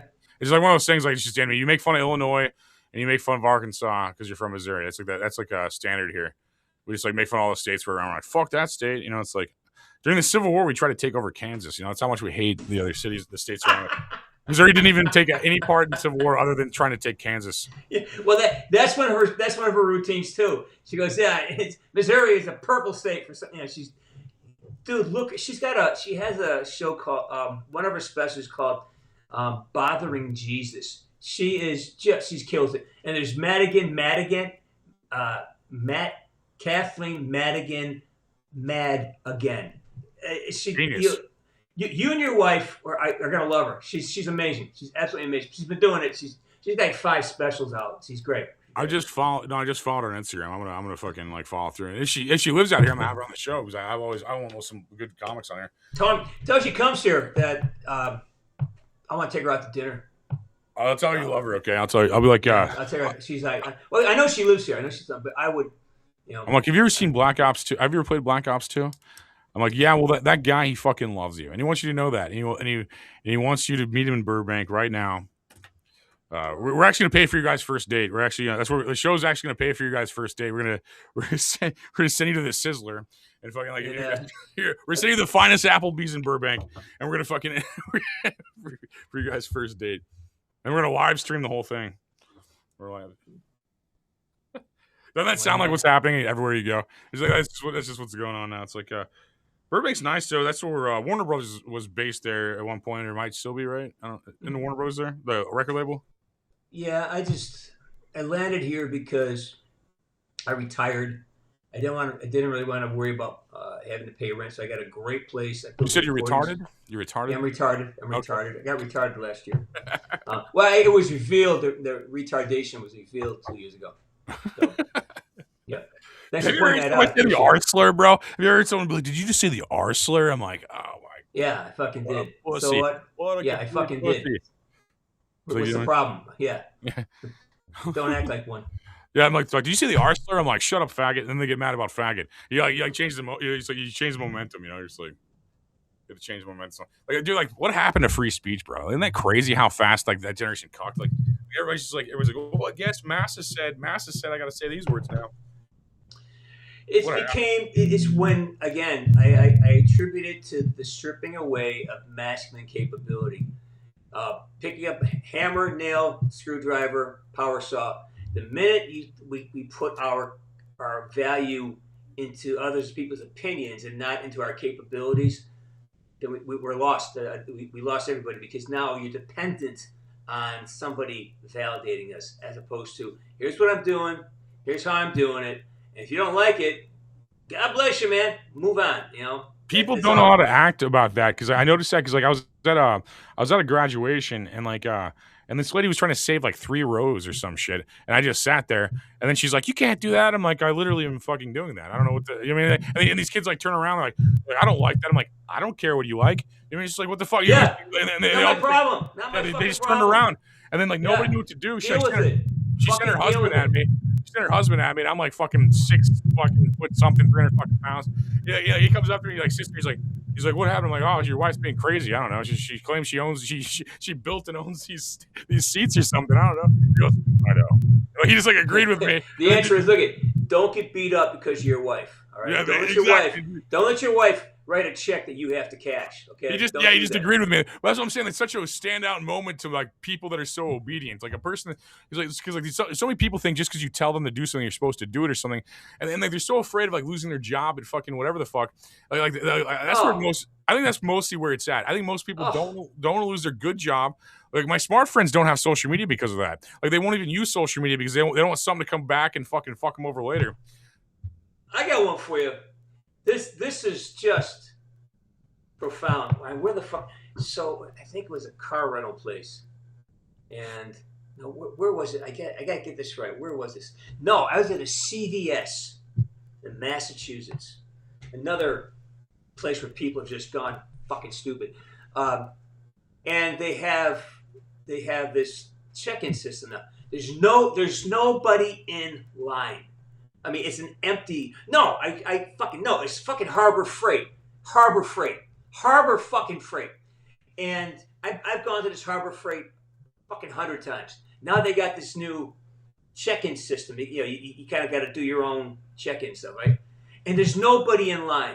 So, and they have this squiggle, right? You got to go this whole track. And I just fucking walked up to the countertop. So, sir, you have to get back in line. I go, there's no fucking line here. There's nobody here. Well, you have to get back there and come to the front. I go, I'm standing here right now. Let me give you money and buy shit. So no, you have to go back out. I go, wait a minute, you want me to walk out, go to the end of this thing here, these stanchions, just because you're telling me? I go, I can just give you money right now. And it was like I was saying I wanted to rape her dog in the back of the yard. I go, are you fucking kidding me? And they got, I needed the tool because I was working on the house. So like, fuck. So I had to do it. I go, are you fucking kidding me? You're going to make me walk just as I did a fucking power trip you because you're fucking fat? And I was unable, man. I was able to keep my mouth shut. Just give me the thing. I'm done with you fucking people. And I just like, I go, this is why I was like, awful. This is why you work a shit job. You're fucking, this is, I just say, just find it, do it. I don't need a fucking discount. Go, get the, it was awful. It's fucking awful. But that's my point. Like you're saying, like, it's so, it's wait a minute. It's your own little power trip. Just do the obvious. Do the easy thing, Dude, every time, man. And people are so scared of just being themselves, I think, mostly. Like, they want to repeat other people's thoughts to seem like they're smart. Like, I was just making fun of somebody on Facebook. Like, I told him if you're like limited by racism, you're kind of a pussy. You know what I mean? It's like, oh, well, I was going to do that, but racism got in the way. I'm like, you're kind of a bitch. And it would have been some other excuse if it wasn't for racism. You know what I mean? Like people are going to have excuses for the things they don't do no matter what they do. The thing about racism for me is this. Again, I don't believe black people are weak. I don't believe they're not victims now. Are weak. I don't believe yellow people are weak. I think they can handle themselves. I don't have to compensate for anything for anybody else. They can handle. I know plenty of black dudes who can handle themselves. They don't need me to, make their life easy for them. They do great. They don't want to be special treated. And it's the angry middle-aged feminist white women driving all this shit. At the end of the day, that's all it is. most of the guys I know that are embarrassed by that stuff. They go, oh, man, don't. I've known you fucking 30 years. I know. Let's leave it at that. So I think it's driven by middle-aged, angry fucking white women. Dude, you're not wrong, man. Like, they all have fucking cats, and like, they do. I mean, fuck. The thing about it, they all got fucking cats. They all have fucking cats. That's amazing. Yeah, dude. It's like everyone's soft as fuck, man. It's a guy, and like, Anyway. you want like a fine line. You want like a fine line. What a fucking rant we're having here. I like it though. It needs to happen though. It needs to happen though. It's like, yeah, you and I, we'd solve the problems of the fucking world in a weekend, wouldn't we? Steaks, Chianti, spinach. That's all you fucking need. dude, it's just crazy. Like, it's just like these like how do I describe Wait, it? are we live now, or this recorded? We're live, right? Well, yeah, it's live and recording, yeah. Right. So our future selves will be embarrassed about these conversations. I'm joking. Like, I should have said this. No, I should have said. You know what? I have never watched an interview I've done. No, I wouldn't either. I would not. No, I don't watch my show either. I would not. I rarely watch movies. I've gone to premieres and left the room. I can't watch that. I can't take it. It's like I can't watch myself. I'm just like making fun of this guy on Facebook out here while I'm podcasting. He's like, I just want to reference this to show. I don't want to put his name on here. Never mind. I don't want to advertise him. But I think like this guy was basically just like pointing out. He like, I wrote this status saying like Nick Fuentes is who everybody thought Charlie Kirk, who everybody on the left thought Charlie Kirk was, because he's like, Nick Fuentes is this guy, this anti-Jewish Nazi kind of guy, and like everybody thought Charlie Kirk was racist, and this guy's like, he comes at it and he's like, he's a grifter, he's so full of hate, blah blah. I'm like, you sound full of hate. Like, I mean, like it's like an exact projection. Like they're like, that guy's a Nazi, racist, bigot, blah blah blah blah blah blah. And I'm just like, dude, like we need to come back to like, shut up, fag. Like, I mean, he's like, go back like, shut up, you fucking fag. You know what I mean? He's like, and that's what I'm telling him. He's like, well, you sound upset. I'm like, well, I'm like living my dream while I'm pointing out how dumb you are. I don't know how I'm upset. I'm just pointing out that you're fucking retarded. You know, it's just like crazy. And it's like a plague. Like we let the weakest person in the room talk for so fucking long they got confident. And it's just like, and they go on, and they go on and they act like their fucking opinion matters. And when you're like, shut the fuck up, they have no idea what to do. And they're like, you're racist. And I'm like, I don't even see the world like that. That's retarded. You mean, it's just like, you think I fucking care about crayon colors? It's like the dumbest shit I've ever seen in my entire fucking life. And they're allowed to, and they're overconfident because nobody tells them to shut up. There's like, or checks them, or say, hey, look, that's not working. You know, I had that experience I was at this film festival and I was on a panel for it. And this guy, he has a story. He's a homeless guy, and he made a movie. And so basically, it's a movie about him. He wrote it, he directed, he starred in it, and he gets invited to all these film festivals, and he always gets the audience award. And we were talking, we were kind of getting together, talking about movies and things. And he goes, yeah, you voted me for best movie, right? I go, no. He goes, I always get audience award. I want to get the best movie award. I go, you're not going to get it. He goes, well, why not? I go, because your movie sucks. I mean, it's not a good movie. It's terrible. I mean, it has no narrative. The edited point. There's nothing about you get it because you get all these people, all these rich people who want to feel good about themselves because you're a homeless dude. I go, you're manipulating everybody to get this award. I go, go make a good movie. You get a good movie, and you think, I was a racist. I have no heart. I go, no, I'm the nicest guy in the world because I get the balls to tell you your movie sucked. And then the guy I'm with, he goes, oh my God, that's harsh, but it's fucking true, man. I say, look, here's they need that. Movie.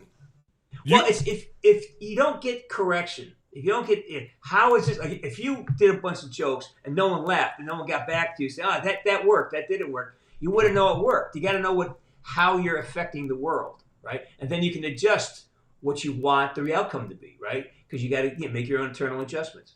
So, but if we don't get feedback, now then it sounds like a contradiction. Like, well, don't define yourself by other people's opinions. Well, we got to know how we impact the world too. We got to know how when we say something, how it lands.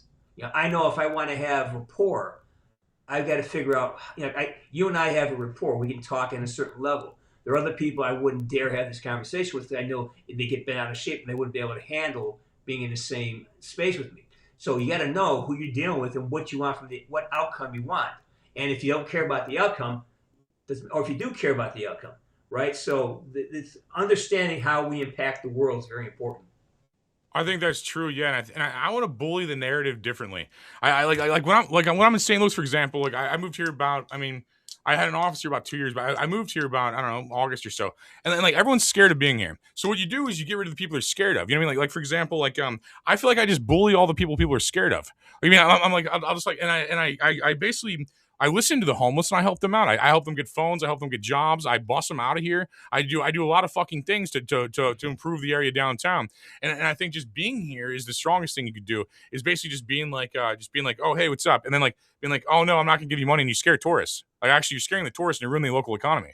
And they're like, what? They're like, I'm not even from here. I'm like, well, that has no real validity to what I'm saying. I'm just literally saying that like you asking for change is outdated because we all have digital money now, and then you asking for cigarettes outdated because everybody vapes now, and you're basically asking for things that don't no longer exist in the world you pretend to live in, and also you scare the tourists while you beg for things that don't exist. And I'm like, your entire plan is bad, and like you don't even know what you're doing, and like you're wasting time, and you're making our city look bad where people from the suburbs don't want to come here, and like they're like. You just see their faces and they're like, "What the fuck?" And like they just don't even understand it. And then and like another guy, like he was under a bridge or something. When I was cutting over under an overpass on my bike, he was like, "Hey, can I have some money?" And I'm like, absolutely not. He's like shirtless under an overpass, like on drugs. And I'm like, absolutely not. Like I'm gonna buy drugs for myself, not for you. And then he's just like, and he's like, well, he's like, you need to help people. I'm like, when's the last time you helped somebody? And he like froze up. He's like, I go, exactly. You don't help people, and people help you. That's how the world works. That's the code of the universe. The more you give, the more you receive. That's the entire code. You have nothing because you don't give. You know what I mean? And like the other day, like I bought 5 people. No, that's a lie. I bought 2 people hamburgers last night. They were asking for. They're basically cold outside. I mean, so it's situational. You know what I mean? But I will. I mean, sometimes like, I was kind of like fuck you at first, and I came back outside. I'm like, God bless you. What do you need, man? And I'm like, you got a couple burgers? All right, fine. Sorry about that. I'm not very Christian to fucking yell at you. Sorry, I go back inside, you know? But I'm always in the fucking mood to talk to 15 strangers that need something from me. You know what I mean? And I'm the first, and I'm like, most people, I seen how my friend dealt with it. Like this guy was like, and I see how people interact with him. These homeless people interact with people differently than they interact with me. Because I watched him, this guy was walking up to his car when I was in the passenger seat, walking up to the car, and he's like, oh, no, thanks, not today. And the dude kept walking to him. But when I do that, they just shut the fuck up. When I'm like, shut the fuck up, they shut the fuck up. It's like a really weird thing. Like I'll just be like, hey, I'm like, shut the fuck up. And they just don't even know what to do. They're just like, oh shit, no one said that to me today. I mean, it's just like I just don't even want to fucking deal with it, and I treat them like their children, and I basically raise them. That's how I feel. I'm like raising their situational awareness and their consciousness and their level of like understanding the world, because no one's real with them. So everyone they talk to is lying to them all day, being like, well, I don't have any money. It's like, I have plenty of money. I'm not giving it to you. You're a fucking loser. You mean, like, to be honest, I'll just be honest with them. You know, I think that's huge. I think we have different kind of homeless people here. Your homeless people are crazier. No, California has crazier homeless people. Well, crazy is if that's a word for drug addiction and alcoholism and mental infirmity. Yeah, I was just down last week. It's like it's inhumane that they're not in a place where they can be helped, because we keep giving them money, free needles, free food. We enable a lifestyle that it's like these are the people here who want help and who have fell in hard times. There's so much available to them, but that's like maybe 5%. The majority of it is it's a holding tank for people who are just broken, and they need to be in an institution. They need to be institutionalized and given treatment, because being on the street, there's no dignity in that. I mean, shitting your pants on the corner, there's no dignity in that. You know, it's like and it's tragic. You know, but there's no help in them because they don't want to change. It's an addiction. And if you ever dealt with addiction, you can't reason with it. You can't hustle it. You can't throw money at it. You got to create an environment where they can face themselves, and it's not gonna be on the fucking street, that's for sure. You know? In your market, they push most people out of the housing market. It's a depopulation tactic. They want to basically harvest these people's organs and sell them on the black market, and they want to fucking just kill these people as a depopulation tactic. That's how I feel. You can't use these organs. They're fucking riddled with some disease. of them for sure. Some of them for sure. But I think it's a depopulation. I think you demoralize the population and you impoverish them, and then basically that's how you control them pretty much. Like those type of fucking losers will stay. They'll live in a fucking tent if they get free drugs or cheap drugs. That's why they're there. Because the cheap and free drugs are there. But basically, you take away the cheap and free drugs, they all wake up out of their fucking coma and they go back to work. You know, the way you de-incentivize the population is you give it free money. Exactly that, and that's what those people are a product of. But that's what COVID did to I agree. most of the country. It created people like, well, why do I'm getting? I remember a couple of people had kids, and the kids were getting like $600 a month for sitting home, and all of a sudden now, okay, you have to go out and get a job. Well, no. Why should I get a job? I get money coming. This money. It created a national dependency that we haven't recovered from yet. No, I agree. No, it was economic warfare. I mean, 100%. Anybody who votes for a Democrat now is voting because they're getting free shit. Look at Biden. What did Biden want? Here, we're going to pay off your student loan for that bullshit degree that you got, and that you can't get a job because nobody wants to hire you with your French language idiosyncrasy studies. No one cares. I tend to think both sides are fucking delusional and retarded. Like when I saw Trump bomb Iran and when I saw like all these war things, I think that. But I think Democrats are just weaker. I mean, like they ran weak candidates. Like Kamala Harris is a weak candidate, and that's why she lost. Completely fucking weak candidate. And I think that I think both sides are completely fucking retarded. And they sold out to the same people, and they all grew up in the same places. I think the amount of candidates that ran for president in the last 10 years that have been fucking not qualified is insane. I mean, I thought George Bush would be our dumbest president, and then we had Joe Biden, who's a fucking Roomba, and then we have fucking like Trump, which is a fucking retarded Bowser, basically. I mean, he's like, it just gets. I mean, dude, it makes America look so fucking retarded when we have the upper class inbred retards fucking try to run for office. Trump is like several generations in of wealth, and so is all these people. They're basically inbred retards that never had to do fucking anything, and they misrepresent the American people. Because guys like me and you had to do shit. You mean that? And that's why we're strong. Like I'm strong, because I have to fucking do things. I have to fucking survive, not to make other people do things and survive. The only thing I'll give Trump is the necessary cudgel to get the things swing the other way, because the people that follow him are capable. The people who believe it are like guys who know how to do shit. And whether it's lip service or not, it doesn't matter, because the people who actually know how to do things are capable, are rallying behind this self-independence. People are autonomous. People take care of the people having personal responsibility, personal accountability. Those people are now feel like they have a voice, and that's the only saving grace for Trump. Is he's actually driven the pendulum into this area where now those people who actually are the backbone of a society, of a culture, now feel like they have a voice and they're empowered to be more outspoken, to be more demanding. Say, hey, we want to fix this, So I think that's his saving grace, is that he is the, how do I put it? He's sort of he's just the cudgel that we needed to get it. You needed somebody that bombastic to drive the attention his direction. I think he's the devil that as I look at it, Yeah. I feel like he grew up. He goes to the same country clubs all the rest of the people who ruin our planet do. And I think they all grew up together. I think they're all friends. No doubt, the people with a lot of wealth are also. I mean, there's a reason all these congressmen become millionaires. There's a fucking reason for it. They sell AOC, what? She's worth $140 million. She was a bartender before. I mean, there's a reason for that. They sold us out. They sold our country. Yeah. But here's the thing: until you start traveling to other countries, we are still the apex predator. I've been to Europe recently. I've been to the Middle East. I love America still. I love America still. But I'm just compared to what's happening in Germany and France and I agree. In England, are you shitting me? The English, the thing for English that scares me is that if the Islamists get a fucking nuke, if they take over England, they have that nuclear arsenal. That's a problem.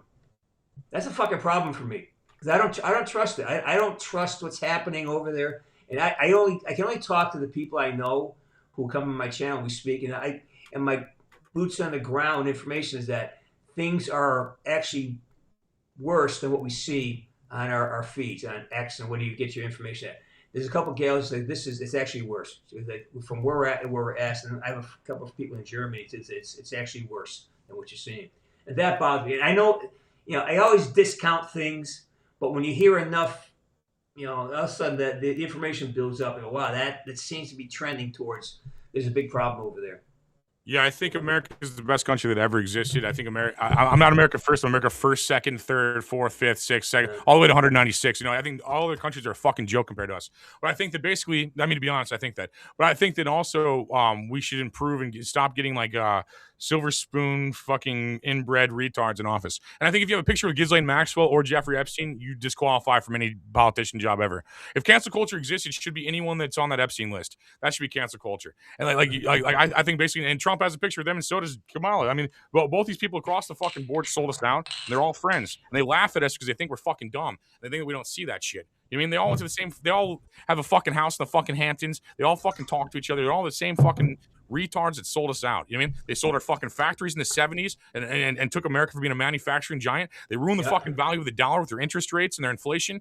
And they basically, they were sitting here trying to buy a fucking $400,000 ranch style house in the fucking Midwest right now. You mean that's not shit to you? It's probably $1 million where you're at. But I'm just saying, like, basically, they ruined our housing market. They ruined our car market. They ruined this fucking planet that's perfect. They ruined the best country that ever fucking existed. And like Thomas Jefferson would be hanging these motherfuckers by now. He'd be shooting them on the fucking lawn. You know what I mean? But it's like, I'm not provoking that. I'm not advocating for that. I'm just saying. I think that you got to look at the whole premise of, what was it? The government was built. We became a nation because the wealthy landowners here did not want to pay money back to England. So we just didn't want to pay our taxes to England, and that's the whole thing. It was still set up by the wealthy. And remember, up until I think 100 years, 200 years ago, maybe I think middle 1800s, you had to be a landowner to have a vote.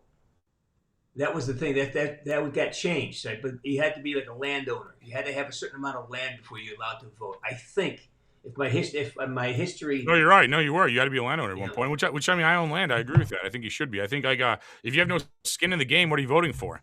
You know what I mean? It's just like, what are you? So basically. You're just a few $100 million away from being one of them, because once you have something, do you want to give it away? To a point, do you want to give up? Do I want to give up what I built to somebody who doesn't want to work? Well, why? Yeah, I'll give you a little bit as long as I see that you're trying to build something. If you're trying to build something, I'll get behind you as best I can.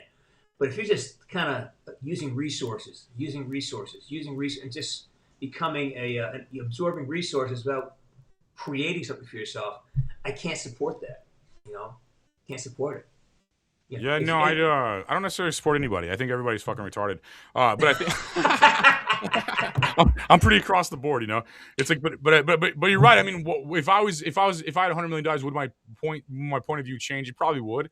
But I mean, and I agree with that. I agree with your overall point of that, though. I think that's a strong point. It's like the CIA used to do that. So the CIA would see like an anti-government group of people that became successful, and then they just make the leaders rich. Like you see it like Black Lives Matter movements and stuff like that. Like they would complain about stuff, and then they made the leaders rich, and they stopped complaining about the problems. Go back to the Russian Revolution. All that did was transfer all the Tsar's wealth to Stalin and the other rulers of the Politburo. They all got rich. They're all very wealthy. Russia starved while the Russian created all these oligarchs. It just changed the money from the Tsars to the people who are running the revolution. That's the biggest scam about communism and socialism. It's about it's just George Orwell nailed it perfectly, right? With Animal Farm. It's just, you have a revolution. Oh, it's for all the people. Oh, who's going to run I'll run the revolution for you. Who's going to determine, what everybody needs? Well, we'll tell you what you need. All of a sudden, you're right back where you were, except you have less freedom because now you bought into this revolution, and now you have to fight against the mechanism. It's like Stalin did. How did he kill? 60 million people? Mao, what did he kill? I mean, that's really how it goes when you just people just taking power. And for me, I always say our elections is about who gets to rape the nation next. Yeah. It's like my friend's a rapper, and he has this line. It's like, if it wasn't Trump's fault, it'd be Kamal's instead. You know what I mean? It's like they're the scapegoat for whatever's going on for the billionaire class of people that basically. And there's nothing wrong with being rich. It's a problem with how these rich people are treating America and ruining our planet. It's like I think rich people have done good things too. Like a lot. What do you think of Bezos? Bezos, I think he's. What's up? What do you think of Bezos? I think he looks weird, has a weird lazy eye, and I think I don't know. I think he mass-produced the general store. I mean, that's smart, I guess. I think he has single-handedly destroyed small businesses in America. I agree, and especially during COVID when he banned it all, and then he rode to fucking space in a rocket with their fucking money. I mean, he bought fucking jet fuel with all these fucking communities' money that would have gone to him. Yeah, no, I do agree. I think there's monopoly laws, right? Amazon is obviously a fucking monopoly. It's like, it's just like, okay, who's second? Temu? Does Temu have a giant market share? I'm like Amazon. Here's the genius of what he did. And it's very true. Still smart. The evil genius is that because Amazon never makes a profit, they're always a loss. That's smart. That's what my company does. Their tax exposure is just minimal. but they're because they're always taking a loss. They're to them, and the business model is cash flow. As long as there's cash flow, you can push it. You can write your debt off with our tax code.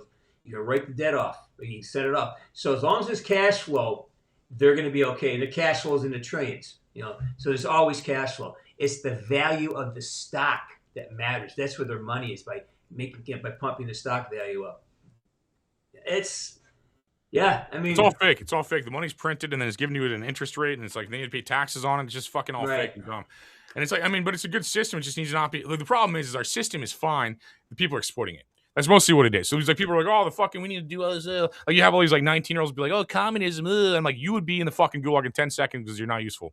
I mean, it's just like the people that advocate for communism are the biggest fucking losers on the planet. Well, the thing is this, when you really talk, like my best friend, that's my brother. He's a dyed-in blue liberal, but we have the same opinions on everything except that he got stuck in a bubble and he just hates Trump. And I go, yeah, but you want the same things. You want the border. You want people to carry their own weight. You want to have everything that I believe in because I'm a conservative. He goes, Rick, you and I are an exact same. We agree on everything, and that's kind of the thing. It's like what they've managed to do is instead of us saying, okay, how do we solve this? Here's an example. Like, I think the border should have been shut down. But instead of being, obstructionists, all the Democrats had said, you know what? Okay, we're going to help you on this, but can you give us something back? Can you, for the people who are here who built lives, they got families, they're acting the way we want them to act. They've assimilated. Can we fast track them to some type of a American citizen? Fuck yeah! If that was done up front, there's none of us who I know would disagree with that. That's a great idea. If they're here and okay, they came up, but they set up and they're doing the right thing, and they maybe do something, some kind of retribution. But the idea is all the Democrats had to do was offer a negotiation of here, we'll do this, we'll help you do this, but you let us do this for these people. Because it wasn't about that. It's about control of the fucking narrative and just to keep everybody hating each other. And now we're 100%. Now they just want now we're just fucking shooting each other. And now what's going to be really strange is that when it's happening already, when different religions, it's like now it's Islam, and I don't want to say Muslims because Islam is different to me than Muslims for me, but Islam's coming, and there's people being shot in the name of this thing, and there's a lot of damage being done. No, I don't think that's by accident. It just seems to me like it's really coincidental that it's happening right now at this time. It's a huge coincidence. No, yeah, it's like 9 guys run the media and they show us everything they want us to see. But I'm going to talk to you for 9 more fucking hours if I don't shut the fuck up. And we're going to pull up your song, and I'm going to fucking eat some fucking food, and I'm going to fucking, but absolute pleasure. Holy shit, it's been 2 hours, man. I know, I just realized that. I'm like, I got to fucking play this song. This is one of your new songs. Well, no, you pay. No, I'm joking. I paid you to do it. I'm just joking, but he did not pay me. But all right, so let me see. And this is off the YouTube channel. Yeah. This is Hey You Got Drunk. This is Brian. We're gonna play it.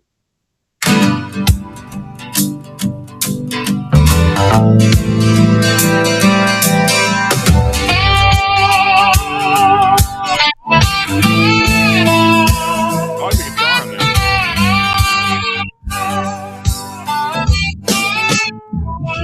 She said she loved me, that I'm always on her mind. She loves to see me, but she just can't find any time. I told my daddy about this unrequited love, and he said, sadly, son,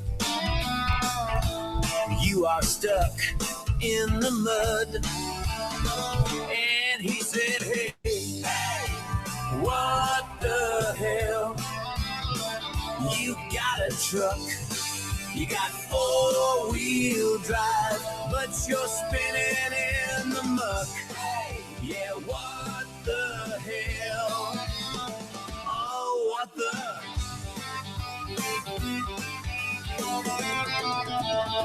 Well, she's got children with another guy who always seems to be stopping by in the middle of the night. I guess I knew, but I didn't want to see it as true. My friend said that I married the Spanish flu, and they say, hey, what the hell? You got a truck, you got four-wheel drive, but you're spinning in the muck. Yeah, what the hell? Oh, what the?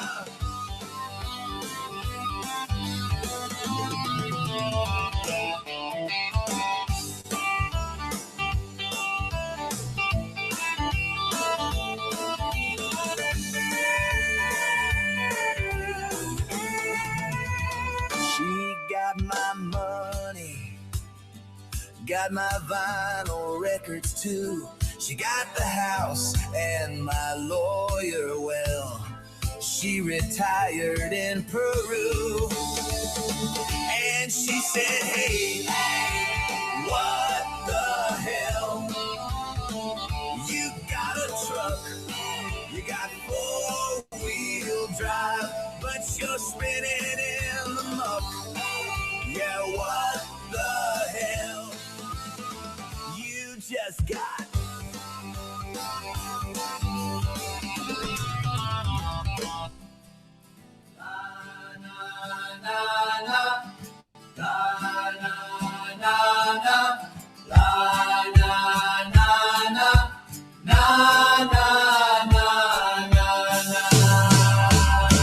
And I say, hey, what the hell? I got a truck, I got four-wheel drive, no more spinning in the muck. Yeah, what the hell? And I say, hey, what the hell? Buy a truck, get four-wheel drive, so you're spinning in the muck. I think they touched every topic of a country song. No Yeah, trains. heartbreak. Yeah. No trains though. Fair.